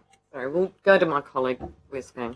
Yeah, sure. Hi. I just wanted to ask you, so you represent New South Wales and ACT independent teachers, and you said that the vacancy, or so we'll say shortage in ACT is similar to that in New South Wales. Is that fair to say? In a broad sense, yes. Yeah. Are you able to perhaps comment on the shortage between, say, New South Wales and somewhere like Victoria? Look, I'm not across it. I've only what I'd read in the press, which you might, that in recent times they were offering $700 and something a day for casual teachers to move to remote areas of Victoria, and it attracted again a minuscule number of people to do it. So, yeah, I wouldn't have the expertise to comment on Victoria. And it's just in your opening statement, you talked about the election not being a factor in the fact that we've got people marching in the streets, but certainly the numbers that we have is that there's similar issues in the New South Wales system as there is in Victoria, yet we only seem to be getting these industrial relations concerns being publicly voiced in New South Wales, and that's because there is an election next year as opposed to Victoria. Now, can you see that linkage? Look, I'm really struggling with the linkage. Our union's had 2 stoppages. You're probably aware of that, 6 weeks apart. That, in a historical sense, is unheard of. It's not since 1993 that we've marched with the New South Wales Teachers Federation, and the key difference this time from 1993 was, and it really is a critical difference, is that those marches were right across New South Wales and the ACT, and they extended from Albury, Wagga, Tamworth, Armidale, Port Macquarie, all the way up the coast, Ballina, Lismore, Tweed Heads. So they were everywhere. So the sentiments that you're describing, I think you're trying to restrict to what might have happened in Macquarie Street, but our union has never put as many people on the street as it has this year, ever. So I would then assume that you would have the same, industrial relations issues in the ACT and your teachers are... Well, no, there's a different salary out. You've got the same shortages, you've got the same... That's true, but there's different salary outcomes in the ACT state school teachers are paid more. So to that point then, doesn't that just go to prove the government's point that it's not just all about money? And, you know, we know that the Teachers Federation has predominantly been focused on... Is there a question there? Yeah, This is the last question and and putting answer perspective. before we take our break. Now, you know, I'd really ask that the opposition, they've been given a lot of latitude to ask their questions. I just ask that, you know, the government be provided the opportunity to put perspective before we ask the question and not have this constant interjection from the Okay, I opposition. agree. Fire away. That it's not just about money, which seems to be the focus of the Teachers Federation, but it's actually multifactorial. But if there are issues that exist in the ACT that are similar to here with relation to the shortages, why aren't your members there marching in the streets like they are in New South Wales? And why aren't your compatriot organisations across other states, where there are similar shortages yet again, marching in the streets? Well, look, the ACT one I'll take first. Our members did rally and march in the ACT, and again, it was historical. The Teachers Fed members from around the ACT joined that rally in Canberra. That's unheard of as well. Look, I'm really struggling with the linkage with an election. Obviously, things might come to a peak when you're winding up to an election, but to suggest there's some sort of correlation in our heads, members' heads about it, well, our members are on the streets because they've got insufficient pay and they've got conditions that need resetting, and it's as simple as that. They need additional release time to make schools work. Schools are working now on goodwill. Our members are on their knees, schools are on their knees, and enough's enough. Okay, thanks very much, Mr. Northam, for your presentation and submission and your time today. It's very much appreciated. And the committee will now break for 15 minutes before we take our next witness.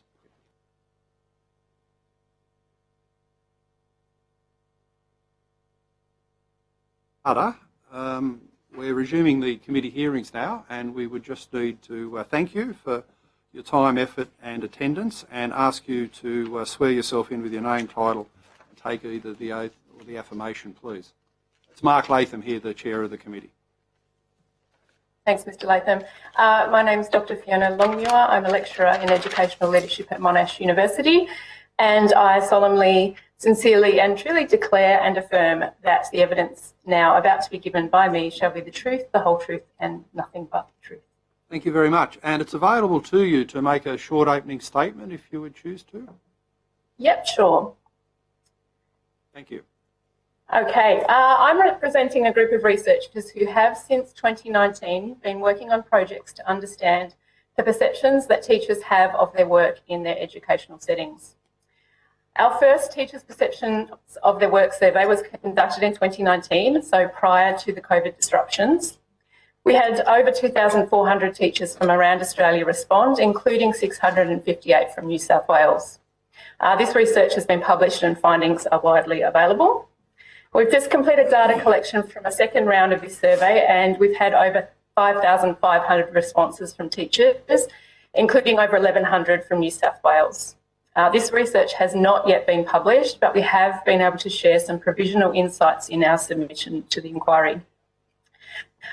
Given the work we've done on this research, we have kept our direction for our submission narrow to the terms of reference items B, the future teacher supply and demand, E, teaching workforce conditions, and I, the status of the teaching profession. So an overview of our findings leads us to believe that excessive workloads and the resulting burnout are the most significant contributing factors to staff shortages across Australian schools. Our research has shown that the working conditions in many schools are driving passionate and highly effective teachers to leave their careers at great costs to students, communities and governments. Given this, we feel that the current and future crisis in the teaching workforce is unlikely to be solved unless the primary focus of response is on retention strategies. Any focus on attracting new entrants to the teaching profession will not be sufficient until it is a sustainable and attractive career. The prevailing discourses perpetuated by policy, politicians and the media usually suggests that challenges in schools can be solved by increasing teacher quality, implying to those working hard in schools now that their quality is insufficient. However, these policy settings are in fact exacerbating workload and reducing respect for teachers. Further, the policy conditions do not adequately acknowledge or support the complexity and emotional intensity that is associated with teaching work. Based on the voices of the over 8,000 teachers who have responded through our surveys, we argue that attention must be on retaining the many excellent and passionate teachers in schools now and who in significant numbers are considering leaving the profession. From the solutions shared with us by our participants, strategies to mitigate workload and to enhance trust and respect for teachers need to be prioritised. Thanks. Thank you very much. We now go to questions, and we'll start with the Labor opposition. Anthony D'Adam. Okay, well, thank you for your submission. Look, I wanted to ask, it's an extraordinary figure that you've cited in your submission, 18.3% of New South Wales teachers indicating that they plan to stay in their career until retirement. I mean, can you perhaps elaborate on what they're saying, those teachers are saying about why they're so disillusioned that the career that they've chosen is not the one that they want to stick with? Yeah, thank you. So I just want to preface my comments by saying that we did fast track some of the analysis so that we could provide some information for you about New South Wales teacher results that we had from our survey. So we haven't done the in-depth analysis that we plan to do for our report that will be released in October. But what we have seen from our 2019 survey and from our early work on this data is that the reasons that are being given are pretty consistent, but the numbers whom are being affected by those reasons has increased since 2019. So we know that the highest response to why people are choosing to leave is excessive workload, followed by the well-being and safety and health issues that teachers are experiencing, and followed by feelings of lack of appreciation and respect for their work. Is there, I suppose, qualitative data that you're collecting in terms of the, I suppose, delving a little bit deeper in terms of the drivers of the workload? What does, well, my first question is there qualitative data around the drivers of the workload growth? Yeah, so the question where we asked people to indicate whether they intended to stay was followed by a question asking for their reasons, for why they were thinking of leaving, if they had suggested that. That's the same structure as we had in our 2019 survey. So we haven't done a thorough analysis of the 2022 responses. We know from our initial look at them that it's a similar pattern to what we found in 2019, and it was that those reasons that I just explained was excessive workload, challenges with burnout, well-being, mental health, stress, work-life balance, time for family, comments, to go into some details and give you some examples, things like teachers feeling shame, exhaustion, stress from not being able to give time to their own children because they were so, time-strapped and emotionally wrung out from the time that they're giving to other people's children. Is that helpful levels of detail? It is very helpful. So in terms of the final report, will that have, are you working towards some recommendations around what can be done? So are you able to give us a sort of insight into kind of where your thinking is in relation to the policy response that might address the concerns that are being raised by teachers through this survey? Yeah, so we're really dedicated to sharing the voices that come out of the survey. So we have asked for suggestions around solutions. We've asked for suggestions around ways to mitigate workload issues. And as you can imagine, a lot of those suggestions reflect pretty directly on the issues that are raised as concerns. So, reducing workload, mentions of things like a reduction in class sizes. Actually, one of the biggest responses is a reduction in administration, workload, work expectations around what we know has been an increasing demand in administrative tasks that teachers are required to perform, often tasks that are around compliance and around surveillance of their work, having to kind of document and really pretty strictly cover exactly what they're doing, every minute of every day of every teaching decision, more and more. The planning that goes with that, the work that goes to cover curriculum, in its depth and complexity, and not just obviously covering it is something that teachers are very happy to do, but having to prove over and over again that they're covering it and and document in the depth that is becoming required. There's a whole heap of administration that is, I think, has increased around general kind of admin things, risk management, all those kinds of important things, but that are falling, into teachers' workload baskets more and more often. Yeah, thanks very much for your time and for your survey. It's certainly, your research certainly matters with the survey that our own parliamentary inquiry conducted. And I would suggest that it's obviously very rigorous, the process that you've gone through in order to collate your data, but it does go to exactly the same issues: administration, workload, and that they're planning to leave in great numbers, because in a statement about that unless we address those retention issues, we can try and attract as many new teachers as we like, but we need to be retaining those teachers. I was interested, just on that point that you just ended on there with my colleague, about some of the teachers might use. It was put to me recently that a teacher, because they were on playground duty, they had to do a number of, there were various different incidents in the playground, that the paperwork associated with that then took them over an hour into their teaching time, which then took them away from what we want them to be doing, which is focused on teaching. Do your survey results sort of reflect that kind of feedback? Yeah, look, we have, again, prefacing with the 2022 hasn't been fully analysed, but we do have mention of things like those, important but time-consuming extra burdens that are coming through and taking time away from teaching, for sure.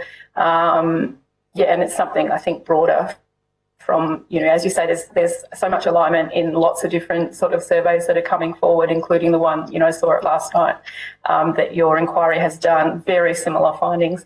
So we do know that those kind of burdens are, are more and more the compliance that goes with, working in schools, which, again, all of these things, child safety is incredibly important, but the additions just keep going to teachers and taking their time. Yeah, that's exactly right. And when we want them to be focused on administrative tasks like developing personalised learning programs, that would be a useful administrative task, whereas perhaps something like incidents in the playgrounds or other things like that, then maybe we could be differentiating those kinds of administrative tasks and providing different support. Would you agree? Yeah, I think that's, it's something that has been raised, obviously, as a policy possibility in providing extra administration support, and it's certainly something that comes through in the voices of our teachers, that extra support for some of the tasks that don't maybe necessarily need to be handled by teachers. Certainly some extra resources to help them with those would be good. And I think the other part of that increasing administration, though, is considering, just how much we need to surveil the work that our teachers do and how much we're able to trust them. Where's that important line? And, I think there's quite a bit of evidence to say it's gone a bit too far, that we are not trusting them to use their expertise and their training and their passion to work with kids and make the best decisions, but rather we're constantly requiring them to justify every decision and every pedagogy they use, or which high impact teaching strategy they choose and for which students and so forth. And that level of demand has increased a lot and takes time to comply with. Is it fair to say that they're linked, those the phenomena of public perceptions of the teaching profession and I suppose the lack of trust that flows from that in public discourse, and then the consequence of that is that there's an agenda that's pursued in a public policy way to, I suppose, satisfy this public concern that teacher quality isn't, up to scratch, or the teachers need to actually be able to account for what they're doing and be accountable to the public. Like those discourses are interrelated, aren't they? Oh, absolutely, yeah. It's certainly something that our respondents are feeling the effects of. In terms of, there's a lot of research into the increasing accountabilities and public data collection that has happened in schools and how that has exacerbated the loss of trust in the teaching profession, for sure. Abigail Boyd. Thank you, Chair. And thank you, Dr. Longmuir, for your research and for coming here to talk to us about it today. I was particularly struck by the finding that you've said here in your submission, that the proportion of New South Wales teachers who would recommend teaching as a career has fallen from 44%, which is obviously well below half of all teachers, in 2019 to 24.5% in 2022. That is a massive drop in people saying that they would recommend their job to others. How much of that is a product of just things not getting better and people getting a bit exhausted over time with poor paying conditions and large workloads, and how much of it was brought about by dissatisfaction with government response during COVID?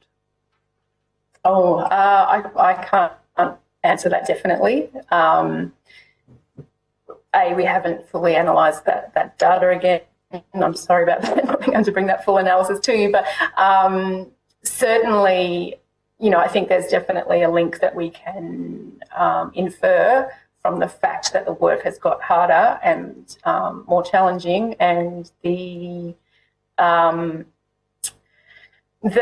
responses don't necessarily seem to be perhaps happening quick enough to stop people leaving. And if people are talking about leaving in the numbers that we have indicated in our survey, then of course it's not going to be something that they're going to recommend to their children or their friends' children or anyone else. I think obviously there's a connection between the deepening crisis that we can see and the likelihood of people recommending it as a career. And have you had the opportunity yet to compare, I guess, that finding in particular against the national finding, or is it significantly worse than other states and territories? Do we know that? Only in pretty light touch look. We know from our 2019 work that the New South Wales responses were pretty similar to the national responses. And we know from our light look at the 2022 that it looks like pretty similar numbers. So it's, I think, certainly national issues are at play across the country, and And were there any differences picked up so far between the public school system and the independent schools? Not that we've looked at, I'm afraid, no. Would you be able to provide to the committee at some point, a supplementary submission, or I think it would be incredibly useful to see that sort of more detailed breakdown, acknowledging that, we're very, very grateful for you having done what you have done in time for this hearing. What sort of time frame do you think you would need before being able to provide that more detail? So we'll provide the report that we're intending to in October. Whether we go to the depth of looking at independent versus public, we did have a very heavily weighted public response. I could find the figures, but the significant proportions of teachers, I think 70 or 80% from memory, were from public schools versus other systems. yes, we could probably get that reasonably easily, at least in the figures for you. Yeah. That would be very useful. And finally, you make that finding that we really need to focus on retention rather than attraction. What were the specific survey results that sort of led you to that conclusion? Yeah, well, obviously our survey respondents were all practicing teachers in schools, early childhood settings and so forth. And so their concerns are around what's happening to them, and the inference that we make from that is that any efforts to put early career teachers in any type of early career teacher, whether they're changing careers or whether they're fast tracked or whether they're supported in whatever ways, putting them into environments that are untenable and unsustainable is just going to keep the flow going rather than stopping it where it needs to stop, which is that with teachers leaving. Someone recently talked about it as filling up a leaky bucket with scarce water supplies. It's you need to plug the holes in the bucket, otherwise it's just never going to work. So yeah, and the the potential workload equations that come from putting in less qualified educators into schools who need, we know that early career teachers and training teachers need a lot of support to develop. It's a profession that takes time and effort to develop people into high quality teachers for our children and young people, and someone has to do that work with them in schools. So it needs to be really well thought about, I think, in order to be an effective solution.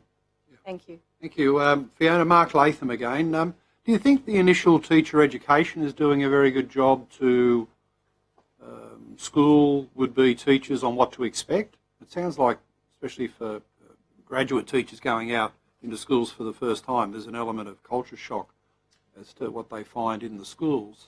Do you think we need to do more in ITE to build a realistic expectation of what's going to happen? I think the ITE programs across the country are pretty exceptional, really. Globally speaking, we do, I have to preface again, I'm not a specialist in initial teacher education at all, but my general knowledge suggests that our IT programs are great. We get our teachers into schools quickly as possible. Our universities and higher education providers are constantly working to try and find the best arrangements to get potential teachers into school so that they have that exposure and experience as much as possible. But that's a partnership arrangement that needs to keep being a focus.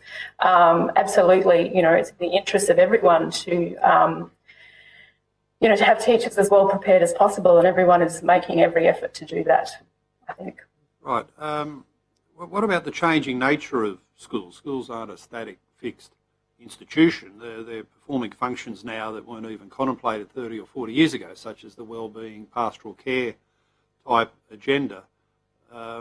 Is that a factor that surprises teachers, the evolution of what a school has become? I'm not sure it surprises teachers. I think we all know that aspect of education and teaching is becoming more and more a part of the job, that's for sure. But I think that it would be fair to say that the supports in place for those sides of the work are not as strong as the supports in place for academic achievement, and certainly as the measures in place for academic achievement.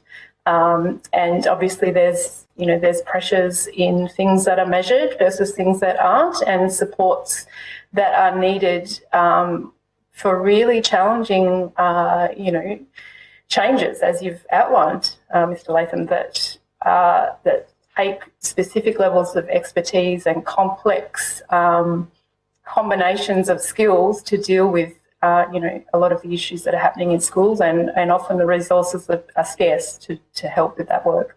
But do you get teachers who say, I went into this 20 years ago to help disadvantaged kids in a disadvantaged community, get onto university and a better life and a fairer society. But look at me now, I'm doing shark versus dolphin thinking classes, I'm doing animal yoga, I'm doing all this sort of well-being stuff that's crept into schools with consultants who are sort of, not trained educators. They just all on in and unverified and unchecked, are playing a significant role, in some cases overshadowing the role of the trained educator. I don't feel confident to respond to that. Aside from that, I think, that it's all part of what teachers need to work on, and they do their best to find the best solutions to the problems that they're dealing with the minimal resources that they have. In terms of your survey methodology, were they self-selected or randomly selected? So the teacher survey was shared broadly through lots of different channels. So it was a self-selection. People chose to participate in the survey. Right. Do you think that skewers the results somewhat, that you're sort of, tapping into the most disgruntled cohort? With any survey, that is self-selection, there is methodological aspects that need to be considered. Unfortunately, it doesn't enable us to really understand people's motivations for participating, but it's obviously something that's worth considering.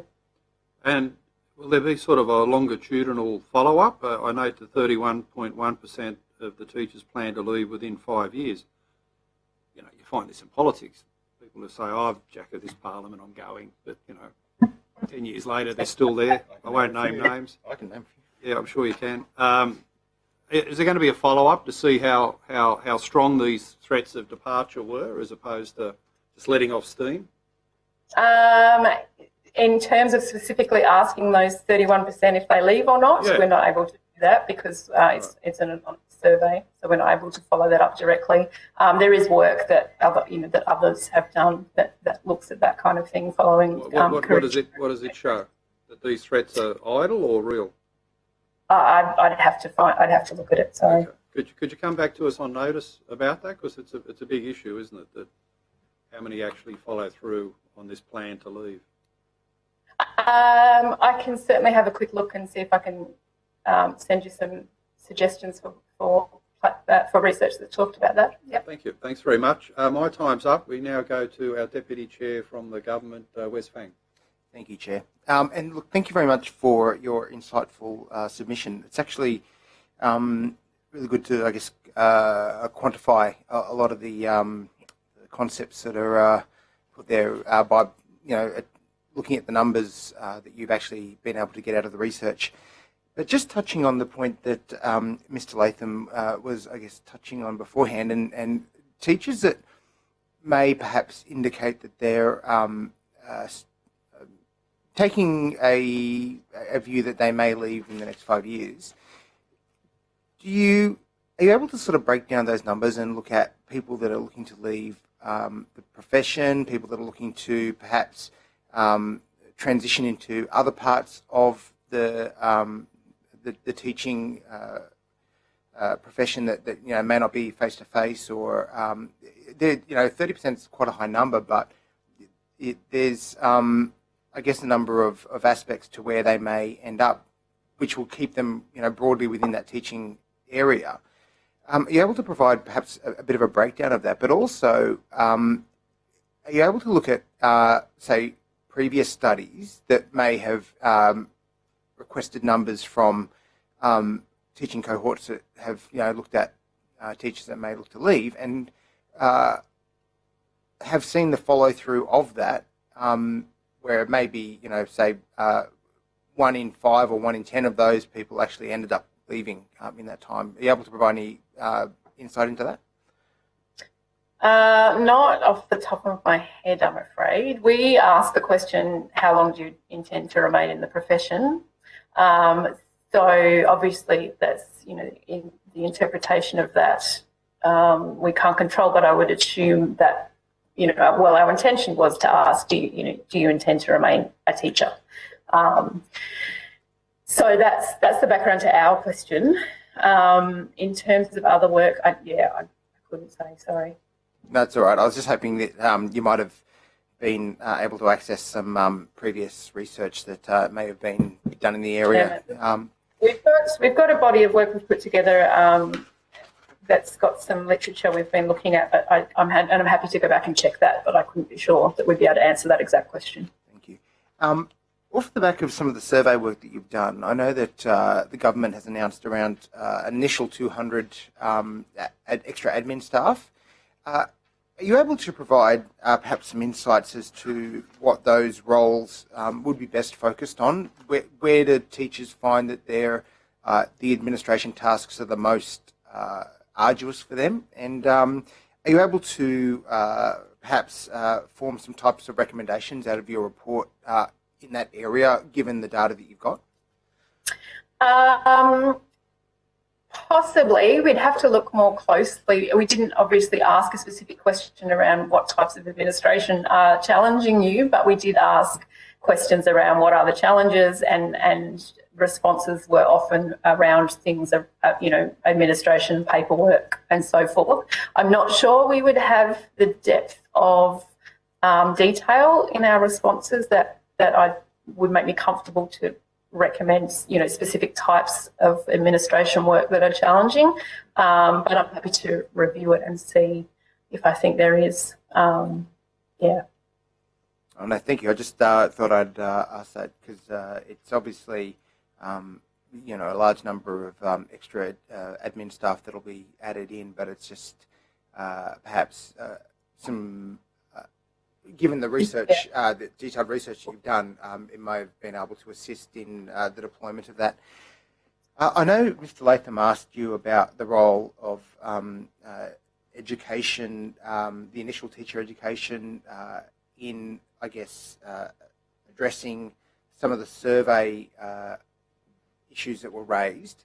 And we've got a lot of the education, I'll say, groups coming after the lunch break to speak to them. But has your research provided any insights as to how those education facilities might be able to attract, I guess, in two parts: one, more people into the teaching profession, but two, more suitable people into the teaching profession, so that we don't have a large number of perhaps dropouts during that ITE. So do you have any views around their role in how we're going to attract more people into studying teaching, but also completing those studies so that they actually get rolled out into the workforce? No, I think people who who've submitted, who work more closely with IT, would be better placed to answer those questions. I know you've got Jenny Gore and others who have done extensive work in those kinds of areas. I think what our survey can offer to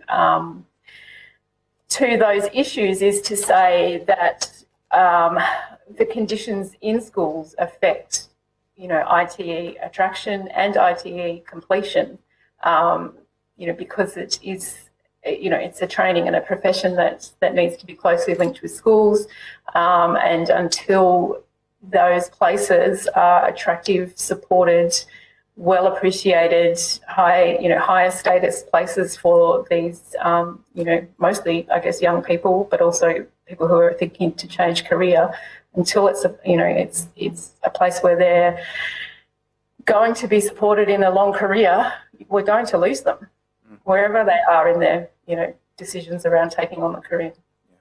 And I guess this is part of the issue with the intersection of the way that we look at tertiary education, but also then the employment of teachers, because the tertiary education component is obviously federally controlled, yet for state schools it's they're employed through the state program, so there's obviously that intersection between the federal and the state government. Has your research been able to provide some insights at all as to how that intersection might be able to be streamlined in order to ensure that the universities are providing into the workforce the number of teachers that not only the state schools but independents, etc., require, because there does seem to be that disconnect, certainly in my mind, that there's perhaps shortages because we're just not training enough teachers, and that comes out of the federal controlled universities. So we need that leverage. Are you able to provide some insights on that at all, or? Not from our actual surveys, I'm afraid. I can't think of seeing a single mention from our teachers who responded about, issues with university training or university connections or anything of the sort. I mean, I guess my only response would be, that I know from looking at other people's work that the data suggests that people actually choosing to go into teaching as a course at university has dropped. So whatever the policy settings are around, ATAR scores or whatever the expectations are, they've actually had the reverse effect to what I'm sure was intended, that we're putting people off coming into teaching. So, and that goes alongside the reasons of that, the other thing is that schools are well-known places. Everyone has a connection with a school or knows a school or knows a teacher. The understanding of the work in schools is well shared, I think, and probably even more so, I suppose, after the couple of years and remote learning and those kinds of things. It's a public profession. So when the profession is struggling, the public knows about it, including those people who may or may not have been thinking about going into the profession. Yeah, and I noted you talked about the retention of teachers as opposed to the attraction to people into the profession. Obviously, that's been a strong focus of your research, given that you were surveying employed teachers now. But we heard earlier that there's issues with shortages, even in places like the ACT, which have perhaps different pay structures. So it perhaps isn't just about money. Have you been able to prioritise or give some insights as to what those priorities are for teachers that are looking for,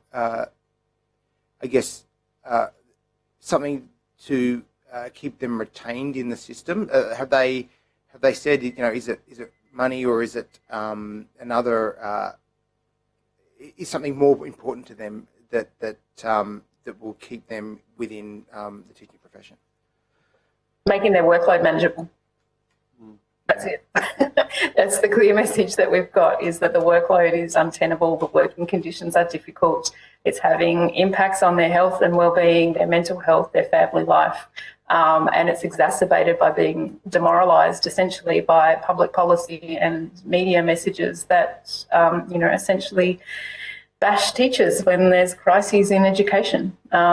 It's that simple, and that's the messages that are coming through from the surveys that we're doing, along with the survey that you guys did, and plenty of other evidence as well. And I know I put this question to the Teachers Federation earlier, but is it perhaps the constant talking down of teachers?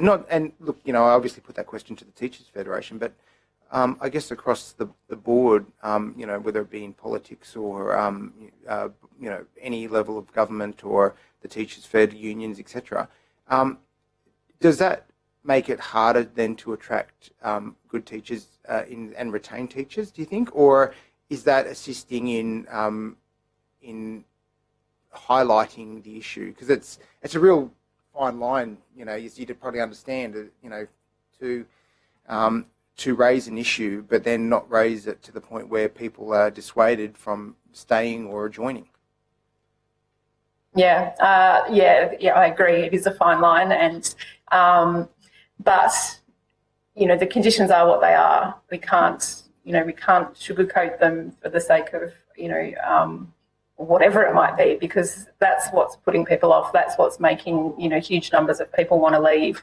And even if we pretended that those conditions weren't the case, we're going to perhaps attract more people, but get them into, they're going to enter those conditions and then go through the same experiences, and we won't retain them. And as I said in my opening statement, the investments, the economic, social, etc. investment in training teachers and then losing them surely is a much greater consideration for putting resources and effort than attracting them, I would suggest. One last question from Abigail or Anthony. No, we're out. Okay. Thank you. Yep. Well, thank you, Fiona, for your time today. We're heading into our lunch adjournment, so we thank you for your research and the submission and the evidence you provided today. Much appreciated. Thanks. Thank you. Thank you. Meeting adjourned until 2 p.m. Ledger, Gore, Hayes and Ryan, 5 professors, to this afternoon session about the inquiry into teacher shortages in New South Wales. So our procedure is to thank you for your attendance today, your participation in any submissions that you've made, but to also go through the process of swearing you in, where if you can state your name, position, and then take either the oath or the affirmation. Thanks, starting with Professor Ryan, here in person. Thank you. Thank you. Have you got the bit of the instruction in front of you? You've got a Bible, okay. That's a good Yes. start. Yep. Okay. I swear that the evidence now about to be given by me. No, you need to state your name, position, and then you read out either the oath or the affirmation. Okay, thank you. It helps with the Hansard record. Thank you. As well as being the official way to do it. Mary Ryan, I'm the Executive Dean of Education and Arts at ACU, and I swear that the evidence now about to be given by me shall be the truth, the whole truth and nothing but the truth, so help me God. Thank you. Professor Beswick? Kim Beswick, I'm the head of the School of Education at the University of New South Wales. I solemnly, sincerely and truly declare and affirm that the evidence now about to be given by me shall be the truth, the whole truth and nothing but the truth. Thank you. Professor Ledger, online? I'm Sue Ledger, Head of School and Dean of Education at University of Newcastle. I'm also Chair of the Australian Council of Deans of Education Steering Committee for Professional Experience and former Vice President of the Society for the Provision of Education Rural Australia. I swear that the evidence now about to be given by me shall be the truth, the whole truth and nothing but the truth, so help me God. Thank you. And Professor Gore? Have to unmute. There's one in every group. Inevitably that's true. I'm Jenny Gore, Director of the Teachers and Teaching Research Centre at the University of Newcastle.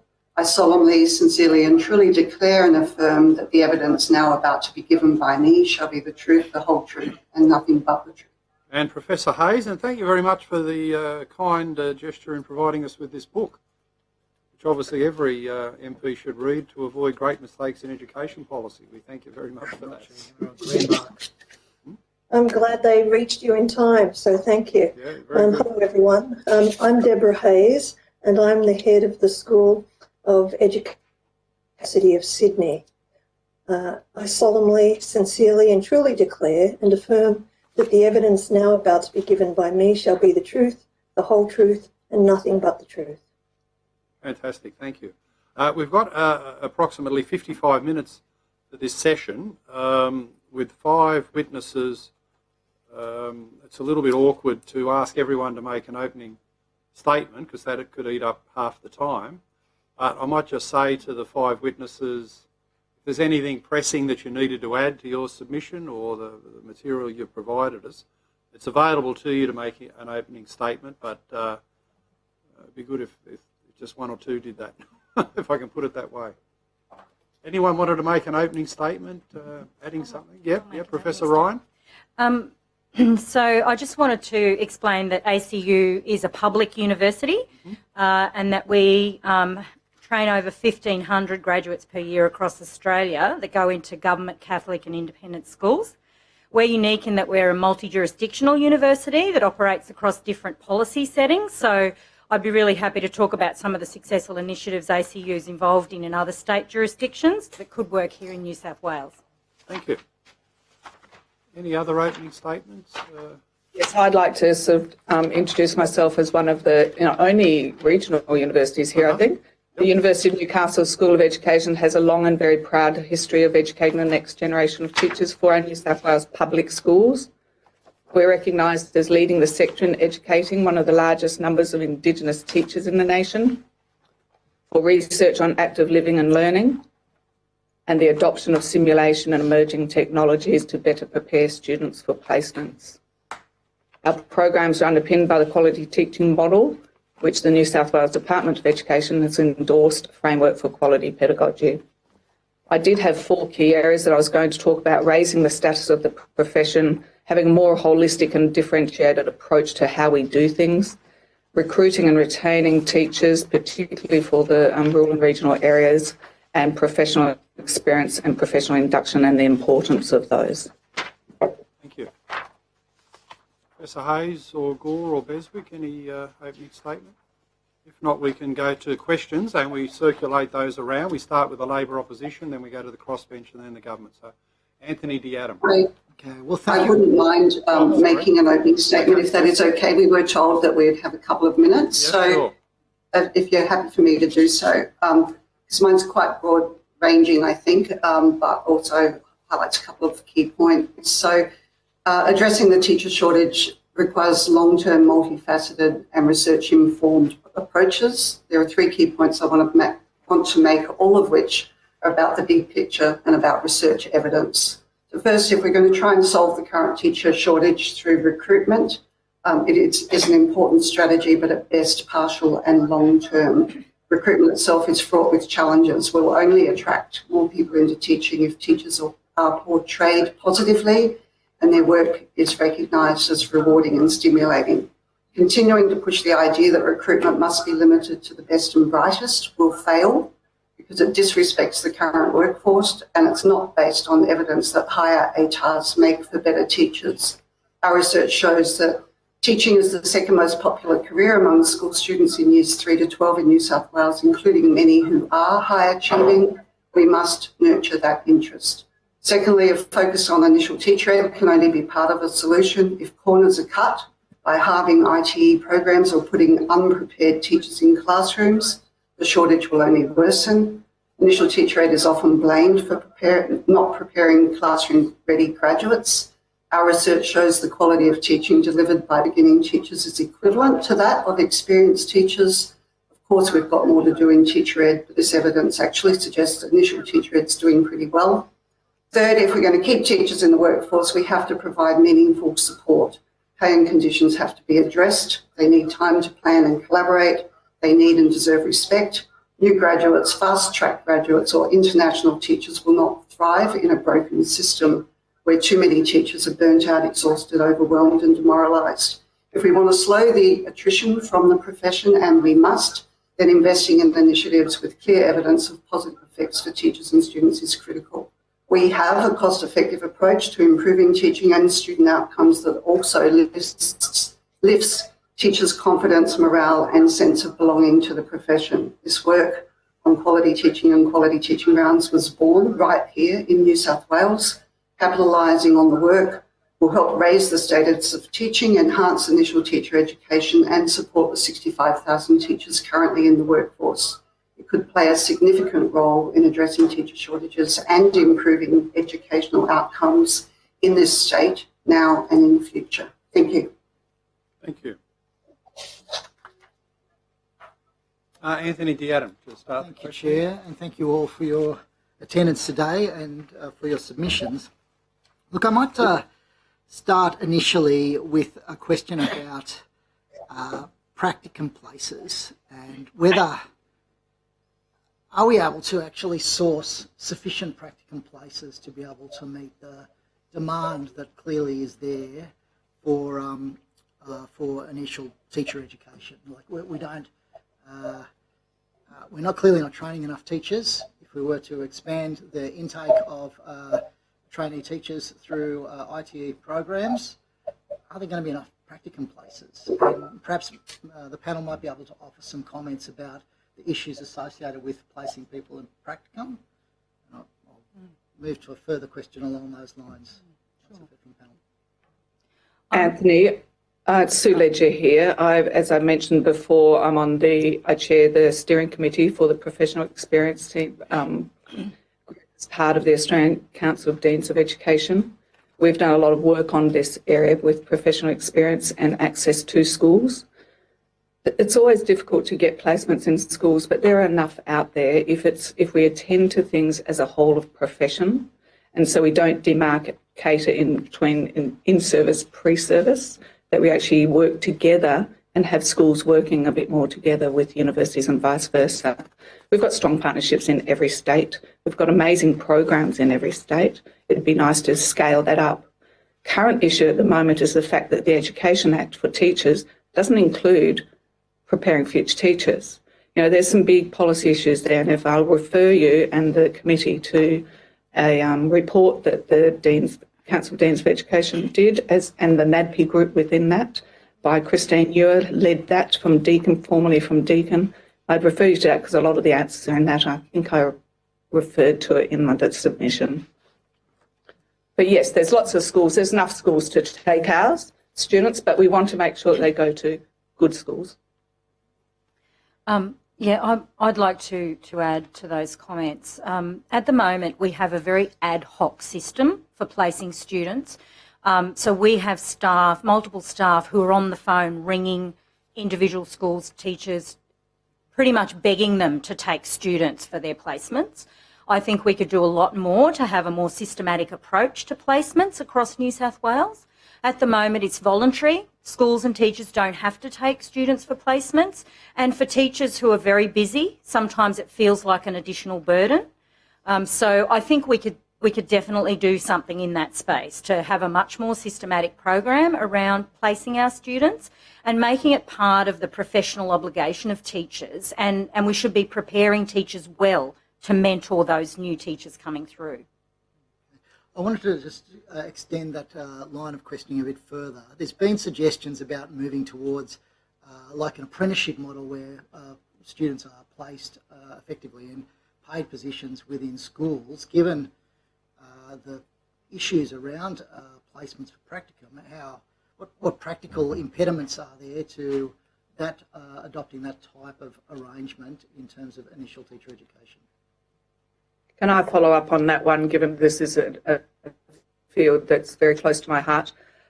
Currently, that's a great model. The internship model has and always will be a great model. Many states use it in their final year, 12 months in their final year, working along somebody else. West Australia has that model, a few other states. The trouble at the moment is that once you put them in as a teacher and they're not provided with support to do it, they're unqualified. We put an article in the conversation recently about that, and that compounds the situation. We'll probably see more teachers leave because of the additional stress. If they went in as paraprofessionals and just supported and transitioned into workforce, that's a different story. But paying them and having the full responsibility of teaching before they are ready is a very short-sighted approach to things. I'd just like to provide a slightly different opinion about that, and that is that getting these pre-service teachers into classrooms earlier helps them to understand the culture of schools. It helps them to understand how classroom management works. It helps them to engage with parents sooner. I think, of course, we need the proper supports in place for those people going in early. But if they're going in, we call it an apprenticeship model, but it's a little more than an apprenticeship model because they're still supported by the university. So they're still engaging in a master's degree. I think it's important for them to maintain that level of qualification. So they're still engaged with the university, they're still understanding evidence, but they're in the classroom working on a practical basis and being paid. So it's not like trying to just find a placement. They're being paid as teachers. So they're actually helping to take some of that burden off teachers, but they must be well supported if they're placed into classrooms.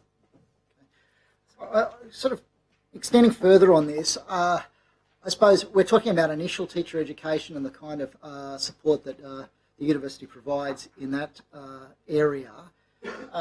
We've had a whole system of teacher accreditation evolve and continuing professional development.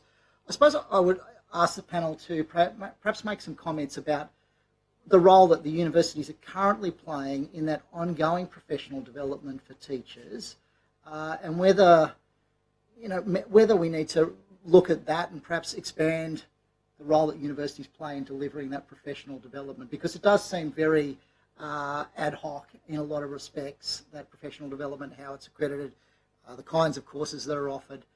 Is there a role for universities to play a bigger part in that ongoing professional development? I might jump in and say absolutely. The professional development market has absolutely burgeoned over recent years, and in many instances it's about making money, not making a difference. I think that ensuring that professional development provision is grounded in good evidence, and the university's role in that could be a really important part of ensuring that we get better support for teachers in an ongoing way. I'd just add that I think professional development for teachers is part of enhancing their working conditions, giving them access to professional development that's really high quality and that fits their own personal ambitions and career stage, and even specific to their subject area, rather than just being a hoop that they have to jump through to tick off to stay accredited. So I certainly think universities can play a role in that, and need to be responsive to those needs of schools as well. I would also agree, and I would suggest that professional development needs to be sustained. Just a one-off workshop doesn't work. We know that doesn't necessarily get transformed into practice. It needs to be relevant to their classroom context, it needs to be timely, and it needs to be sustained. So they're trying things, they're coming back, using the evidence, trying again. So I would argue that yes, universities absolutely have a role to play in that, to guide teachers through that work. And I think it also helps show that whole profession approach between the sectors, the universities and the schools, and that's something that we all advocate for and have continued to advocate for a long time. The stronger we can get that partnership, the better, to eliminate some of those things that you said, Jenny, that, the burgeoning number of cost, things that are making profit. I think the other part of it is that so many teachers begin their careers in casual or short-term kinds of positions, and they often don't get access to any professional development unless they pay for it themselves and go without teaching income on those days. And I think the universities could play a really important role with some support to ensure that ongoing professional development for teachers who don't necessarily have a school that they're connected with. I think, Jenny, that's a really important point, and it's often a forgotten one. Many of our teachers out there are casual teachers. They're casualised, they're coming out and they're really in no man's land, and the support isn't there. So having access to good professional development is essential. That's that whole of, profession approach. I've got one further question. In the public debate, there seems to be a lot of emphasis about mid-career transition and trying to attract people with a particular skill set into teaching.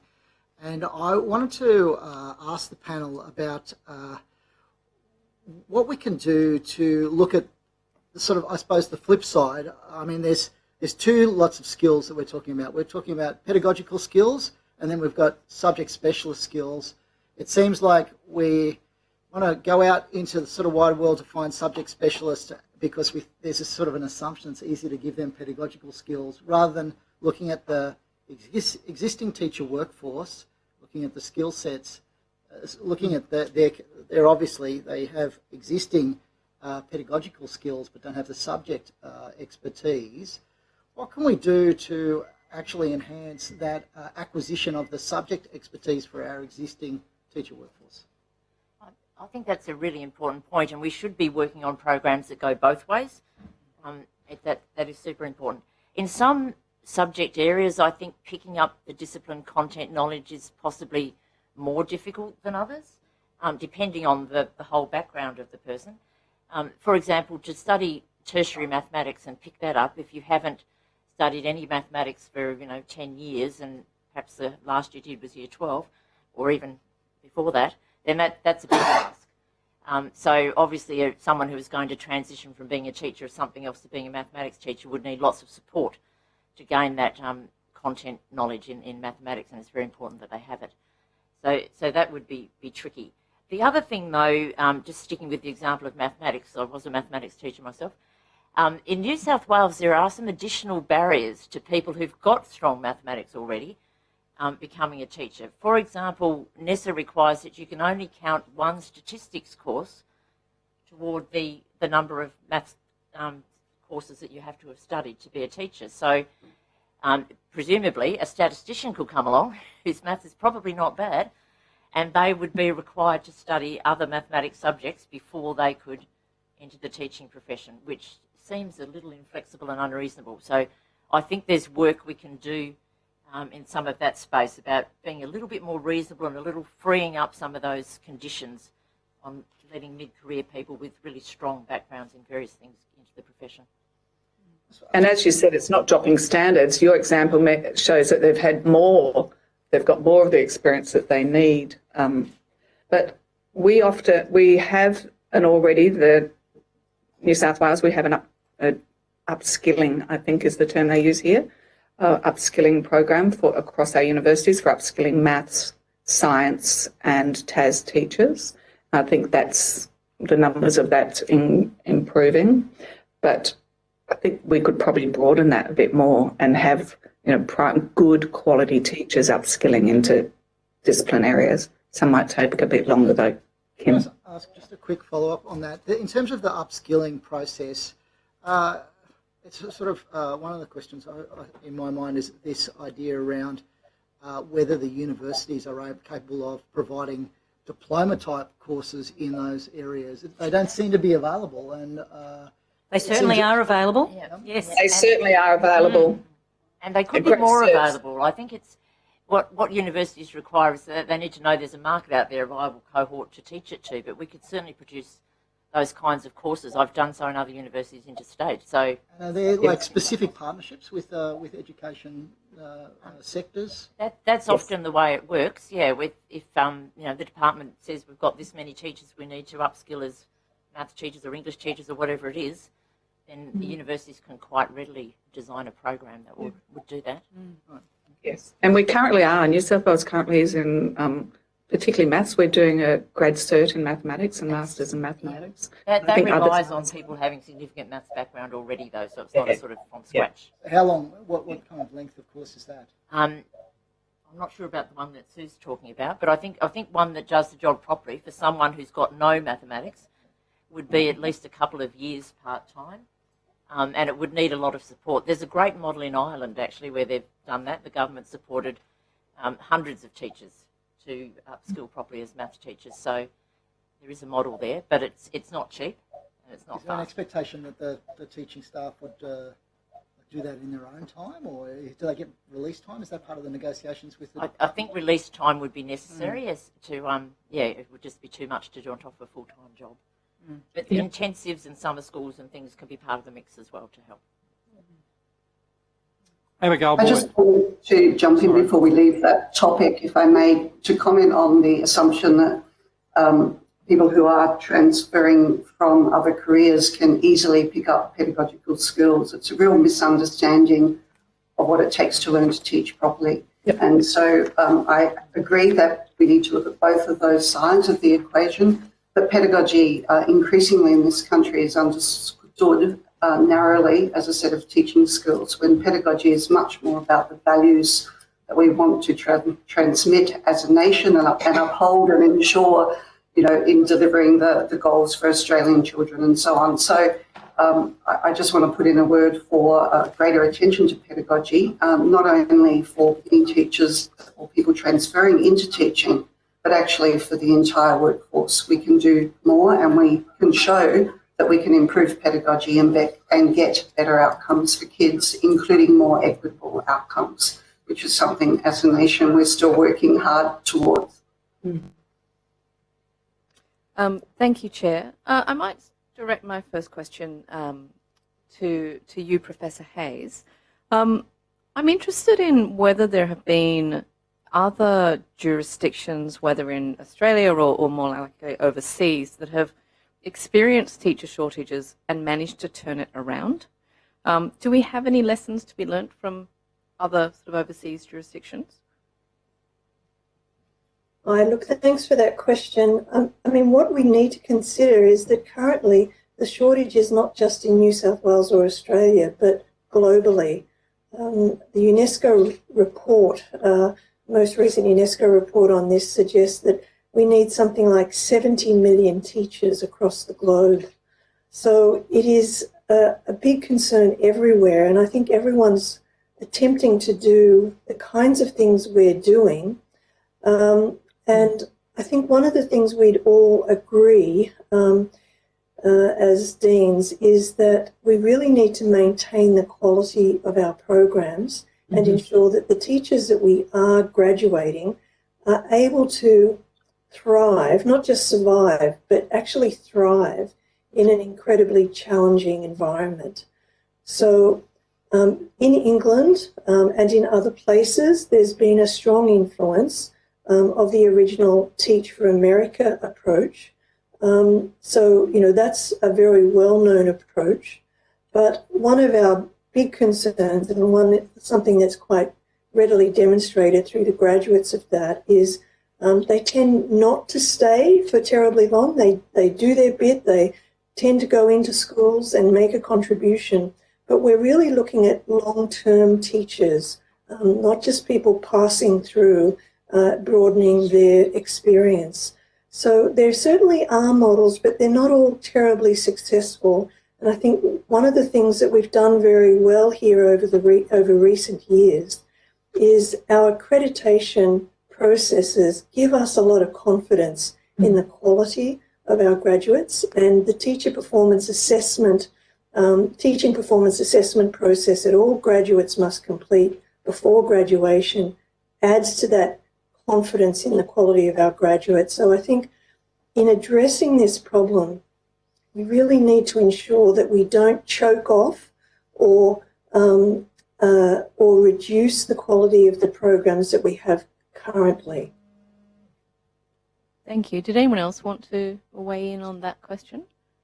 I thought, Deborah, you spoke well about that and the fact our accreditation and teacher performance assessment is strong. There are other countries like Scotland that have put in more of a workforce planning one between the sectors and the schools, so they're working a bit tighter together so they know how many numbers that they need for the following year, and we can actually get to support that number of teachers in this ITE system.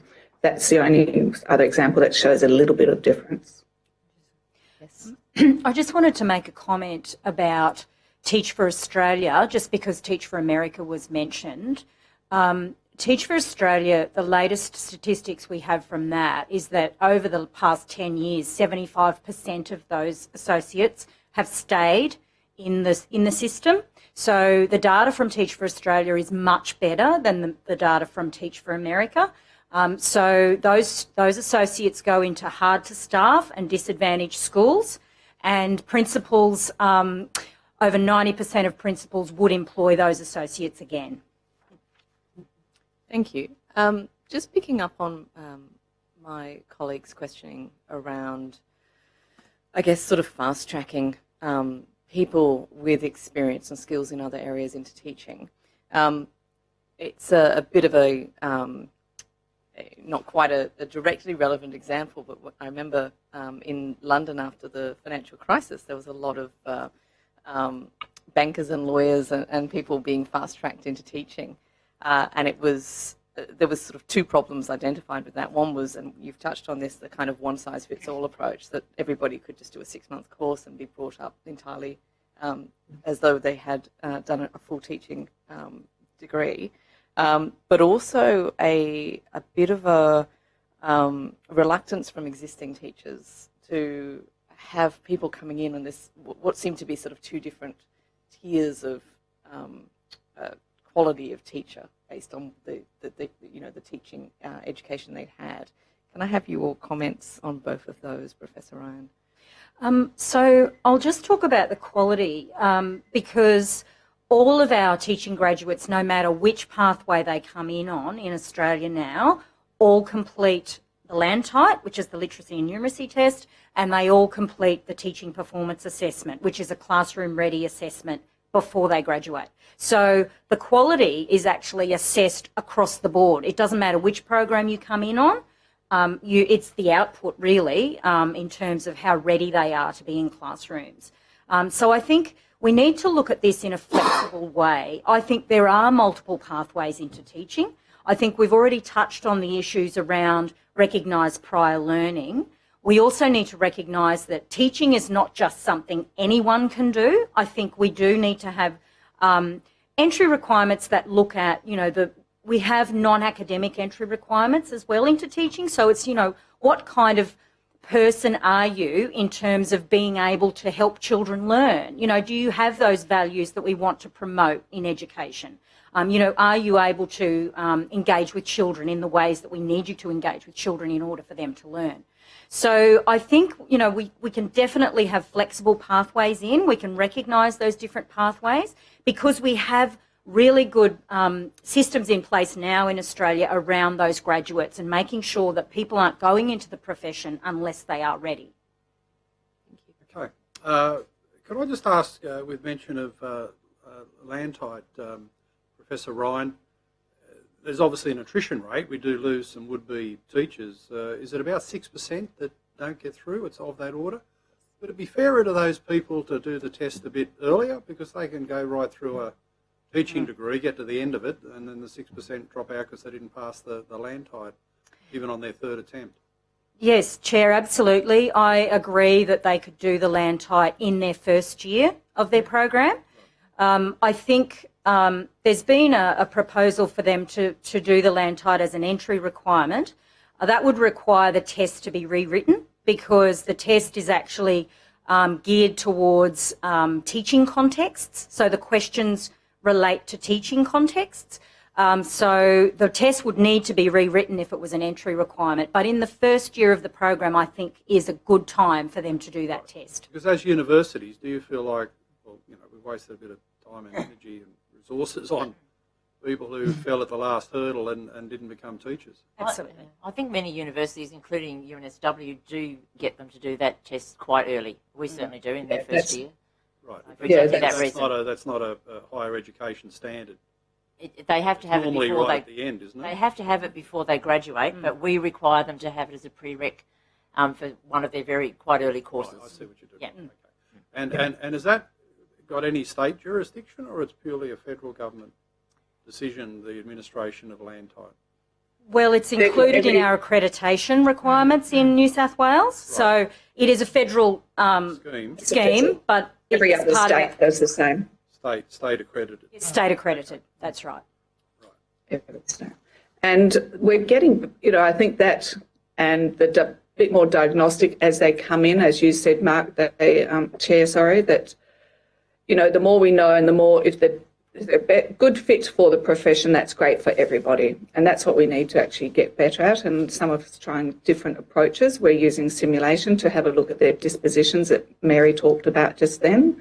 And so that we're getting, there's a whole range of different strategies now that we're assessing students as they're coming in to see if they do fit, the profession. Thank you. And Professor Ledger, I wanted to take you up on a comment on page 2 of your submission in the middle there.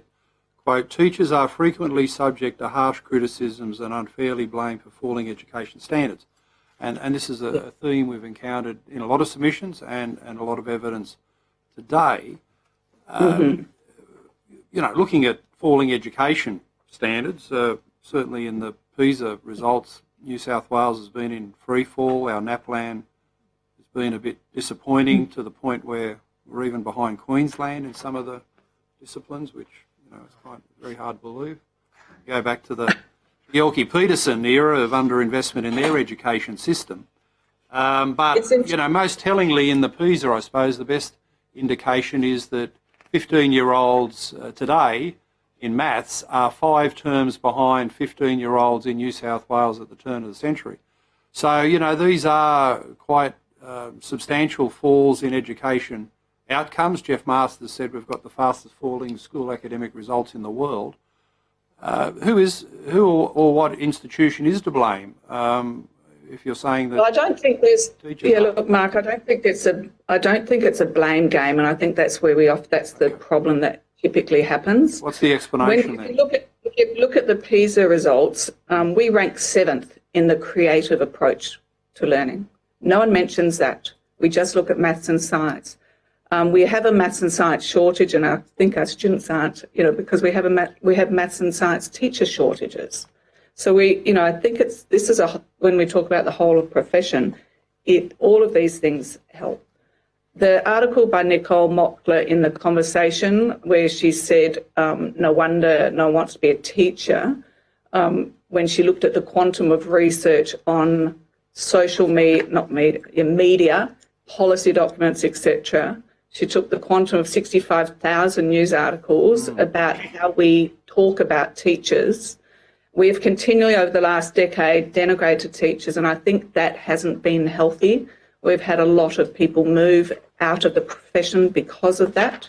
We've got professions that can pick up our science, maths and TAS teachers that will pay them much more money than what school teachers are. I think there's no one single answer. This is a combination of a long series of competing demands, I suppose, but just pressures on every part of the system. It's a system issue. So there's no blame for one. I was part of the whole in the 2011 when we had the National Quality Teaching Reform Project, where the nation set up AITSL professional standards for teachers, AITSL professional standards for, IT programs. We have never had such tighter, stricter accreditation than we have in the last decade. And look at what's happened. So there could be correlations. I'm not sure. I haven't done that study. But, I think there's a range. I don't think we can say it's one thing. I'd hand over to all my other deans. Thanks. Can I? Just briefly, I think it is a whole of profession issue. And I think it is in saying that teachers can't be blamed for this. It's the conditions of teachers' work. It's the perhaps wrong-minded focus on regulation rather than support. It's about, the status of the profession and the way that we are talked about in the media and in a whole lot of other forums. It's about policy decisions that actually run contrary to raising the status. The idea at the moment that's been touted of halving teaching degrees, going back to a 1 year rather than 2-year postgraduate qualification, for instance. Why would we recommend that when we wouldn't do it in any other profession? No one's suggesting we halve the length of postgraduate medical degrees, for example. So on the one hand, saying we want to raise the status, but on the other hand, making moves that do the exact opposite. So they're just some of the issues, I think, that require a whole of system perspective. It's not a bureaucratic or a business model that we need to be talking about. It's about a model that understands teaching, teacher education, teacher development over the entire life course, and how that fits in with policy and distribution of funds and a whole lot of other things. I'll pause and let someone else jump in. Yes, I think I can add something a bit more specific to the maths results in PISA. It is to do with the teacher shortages, and I think that teacher shortages became more acute much earlier in mathematics than most other subjects. It's now spread to pretty much everywhere, but we've been short of maths teachers for decades, and it's just been getting worse. There are schools in rural and regional, typically, or low SES, even metropolitan places now, where there is not a single properly trained mathematics teacher. So you've not only got out-of-field teachers, you've got out-of-field teachers working in contexts where they have nobody to advise or mentor them at all. And there's a study or research done by the Australian Mathematical Science Institute. I could send you the report, where they talk about the percentage of kids who can go through years 7 to 10 of high school and never have a qualified mathematics teacher in front of them. So I think it's not at all surprising that our results have fallen.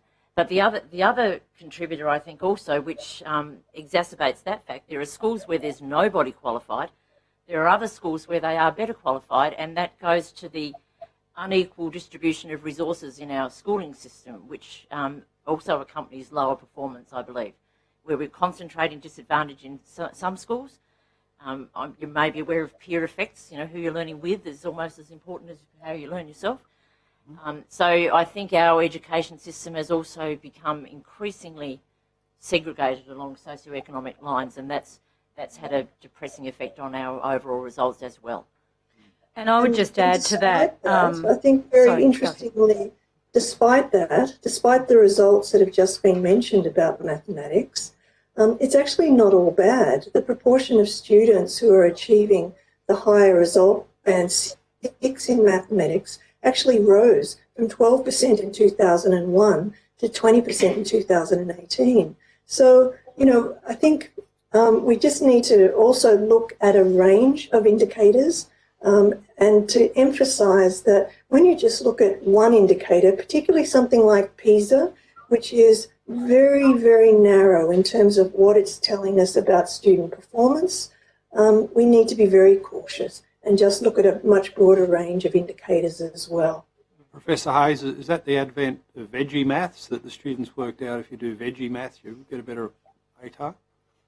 No, not at all. We're talking about band 6 mathematics and the fact that, there's a higher proportion of students achieving well in that band. These are bands that are set according to, standards of performance. So I think it's very reassuring to see that, given what Professor Beswick has just reported in terms of teacher quality. Speaks again, I think, to the remarkable sort of ability of our teachers working under incredibly difficult conditions to still produce rather outstanding results when we look across the whole range of outcomes.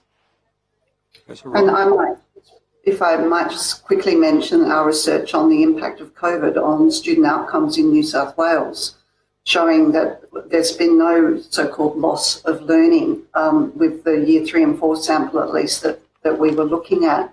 And that is a real testament to the work of teachers over the last couple of years. And it's unusual around the world to have seen no loss relative to pre-pandemic cohorts of students. It's very rigorous evidence. Well, Professor Gore, why then has the New South Wales government abandoned the process of its performance indicators measuring the targets and attainment of targets within schools, postponing it to 2023, explicitly blaming COVID? You think there's no reason why they should abandon the measurement of their targets because of COVID? I'm not sure what measurement of targets you're referring to. Or every school's got 6 or 7 targets, top 2 bands in literacy and numeracy, NAPLAN, HSC results, school attendance, the wellbeing survey. Point of order. I think this is a question appropriately directed at the department. Well, I'm just saying Professor Gore has got research saying there's been no loss of learning capacity in the system in years 3 and 4 because of COVID, but the department is saying COVID's been so tough on schools that they've postponed the performance targets till next year. I think we have to be, again, very careful about the specifics here. We're talking about year 3, 4 students. The system obviously is much bigger than that. And our data has come after some of those decisions to suspend targets were made. But at the same time, we know that the impact of COVID on teacher wellbeing, teacher workloads, and student wellbeing has been enormous. So I think that those decisions to suspend some of that pressure on schools is probably, in the big scheme of things, wise. Well, they suspended them all. They're all gone. And 2 of them are being allowed to lapse. Will never be seen again. Professor Ryan?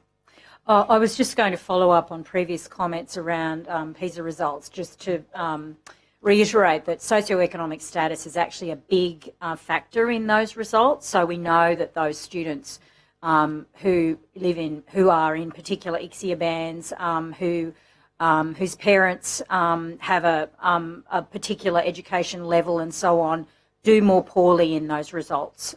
So we do need to look at that as a broad picture. Isn't that why we're supposed to have quality public schools that lift you up and overcome disadvantage? Yes, and we absolutely need that. It happens, I visited Fairvale and Cabramatta, remarkable stories of refugee kids 3 years later going to university.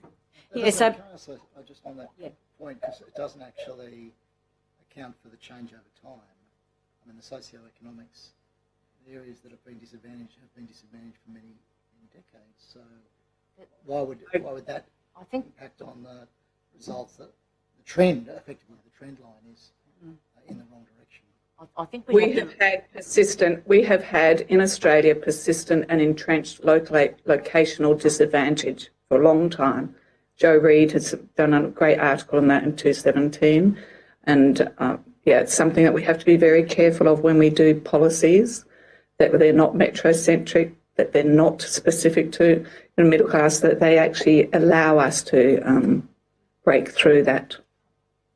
I think the bearing the weight of COVID for disadvantaged schools and communities is a easily understood reality, given the pressures in those communities and schools on unemployment, on access to childcare, all sorts of conditions. One of the things, though, in our research, which is not yet published but under review, is that we found that students in disadvantaged schools in years 3 and 4 in 2021, not 2020, actually did better than the pre-pandemic cohort. And that says something about, again, the enormous work that teachers and school leaders have done, but it also says something about the additional investment that's been made in trying to ensure that students in those groups don't fall further behind. It shows what we can do when we begin to invest properly in addressing disadvantage. Deputy Chair, sorry. Last comment, and we better go to Deputy Chair West. I'm very patient. I'm very patient. Who's been waiting with unusual patience. I was just going to add that I think we'd have to, I don't have the data in my head or with me, but I think we'd have to look at the trend in the extent of segregation along SES lines over the period where the decline has happened as well. And I suspect that our system has become rather more segregated rather than less. And that aggregation of disadvantage in particular schools does have a downward effect, despite the teachers in those schools doing a fantastic job. I mean, there is evidence that you find the very best pedagogy in the most disadvantaged schools, but there's only so much you can do, and that those peer effects just have a downward effect. So the same child in a more heterogeneous group will do better than if he's just with a group of disadvantaged peers. On notice, would you be able to provide some further information in terms of that? I can have a look for some of that, yes. I won't promise that I can find it. Thank you. Where's Fang? Right. Thank you. I guess turning, and as much as I enjoy the philosophical debates, and I'd say it's probably more in the in the philosophical realms, but back to, I guess, the substance of the inquiry, which is the teacher shortage issue that I guess has been articulated. Universities, I think, are really the first touch point for people that are looking to enter the teaching regime.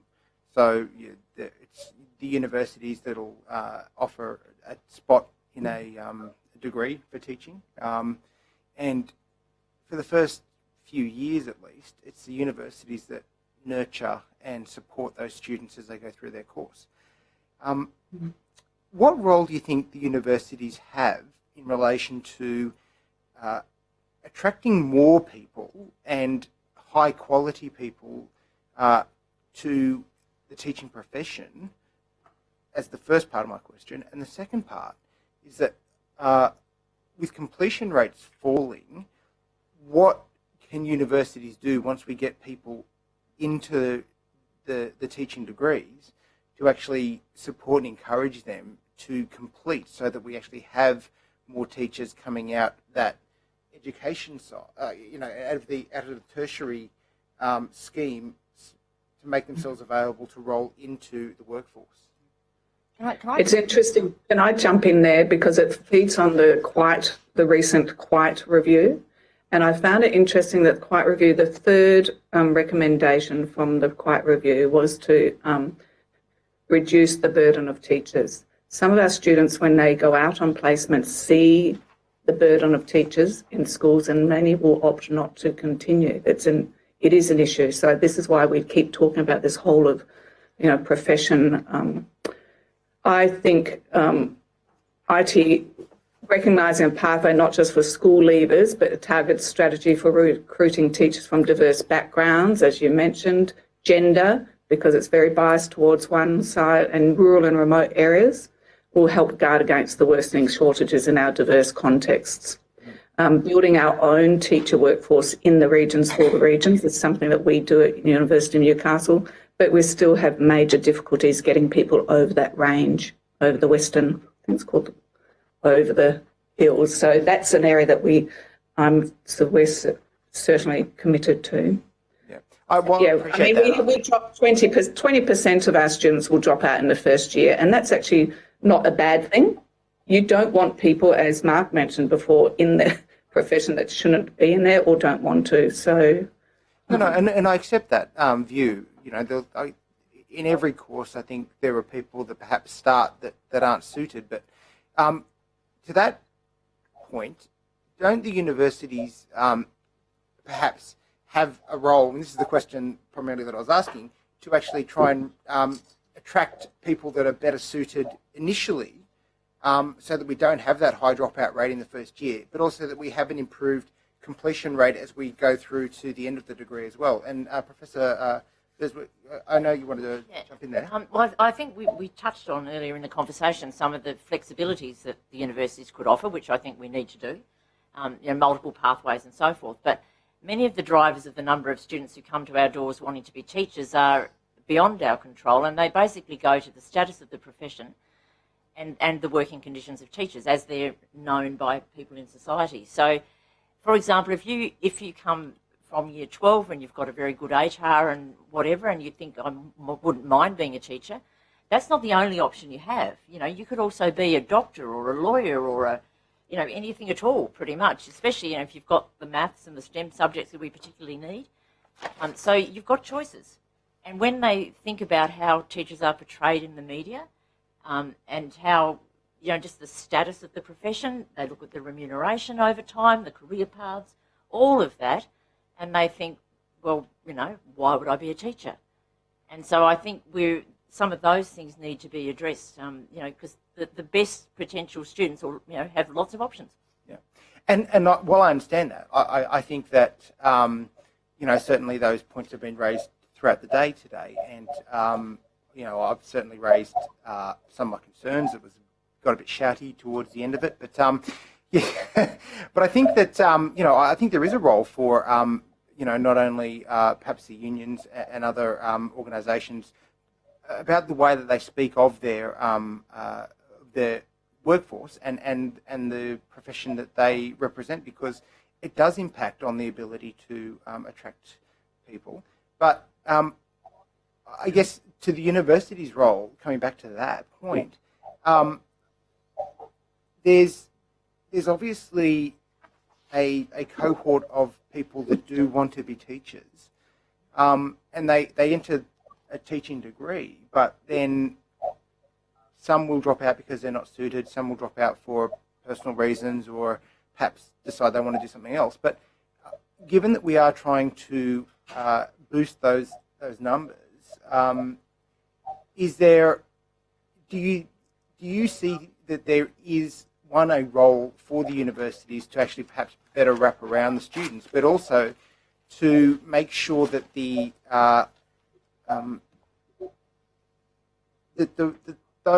that support, so that the reasons that they're dropping out aren't because that they aren't feeling as if they're not going to be supported, not going to have a role. Can you see where the universities might be able to do perhaps things differently that are going to support those students into the teaching profession after a degree? I think universities do a fair bit in that space already. Universities like to keep their students and minimise their attrition rates, so they certainly do what they can. That's not to say that there couldn't be more done in that space, but there is quite a lot done in that space already.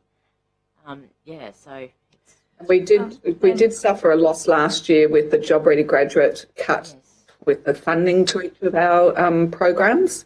That's had a significant impact on us, losing at least just over 1,000, say 1,100 roughly per student, which equates to their practicum, how much it costs us to pay teachers to take them on prac. So, there's compounding issues. Okay. But we certainly are all here to keep our students confident and capable so that they go out school ready as schools are and should be preparing their schools and providing support to make them graduate ready. That's a two-way approach. Schools have to be ready to support our graduates, and graduates have to be ready to fit into the schools. I think one of the other related issues is just the how full the teacher education curriculum is, and having to kind of meet so many different requirements can sometimes lead to a little bit of maybe lack of program coherence. One of the things we've tried here is giving our final year students really concerted attention to our work on the quality teaching model, but this is a way of synthesising what they've been learning, making sure there's that really strong link between the theory and the practice. And what we found in a little study we did last year that we're replicating at the moment is that students felt much better prepared for teaching. They felt they had a much stronger understanding of quality teaching, and they felt a lot less stress going into their internship. So I think there are things that we can also do internally to just make sure that our students have that really strong sense of how everything that they've learned, which is really important within their teacher ed degrees, can be translated into not just their classroom practice, but their professional practice, which will set them up for the thriving that Deborah talked about earlier.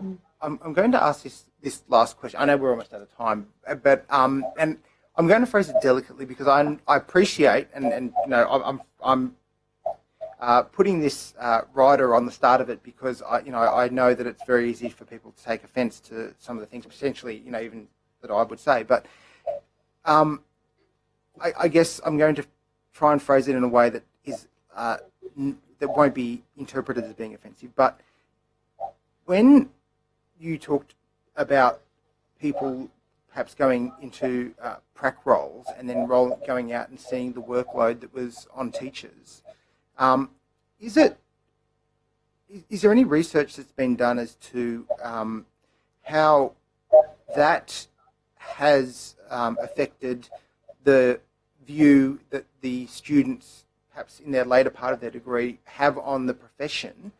And is that partly a generational view, i.e. was that impact the same for, say, graduates or people that were close to graduating in the 70s, 80s, 90s as to now?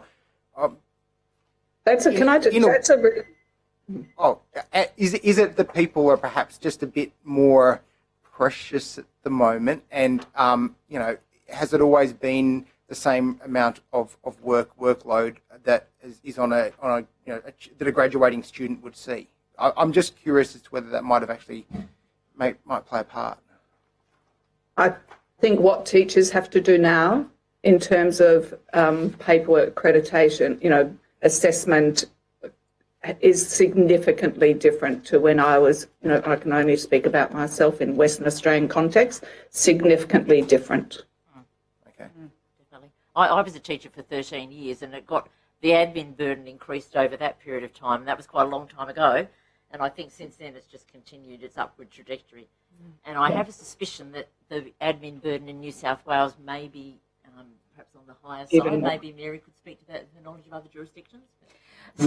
Yeah, it definitely is. And I think also to that question, I think we could have closer relationships between schools and universities so that we have students out in schools earlier to start to understand that culture of schools, get them out there as paraprofessionals into schools early. I think so that they don't get a culture shock when they hit a school and think, wow, this is a huge workload. They start to ease into that workload and understand, because if they have more of an understanding, more confidence in those contexts, I think they won't feel as if it's such a culture shock when they hit that. But absolutely, the admin loads are much more now than in the 70s, 80s, 90s.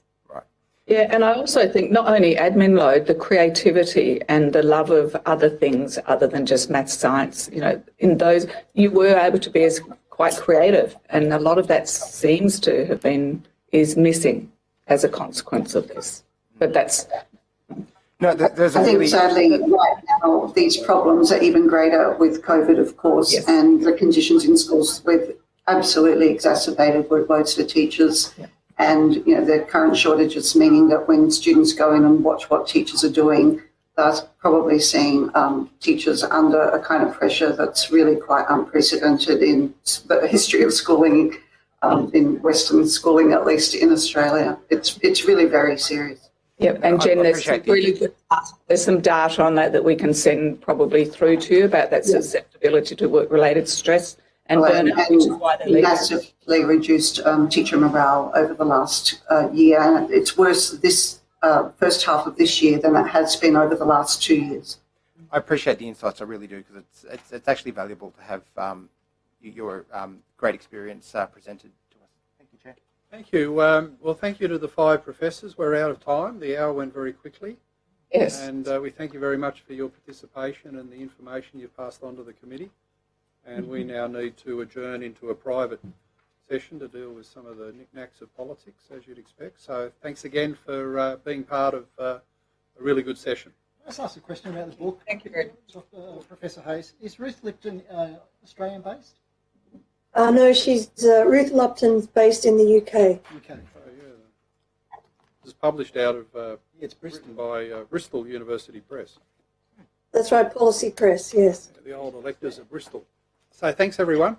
Yes. Thank you. Okay, very thanks much. everyone. Thank you very much.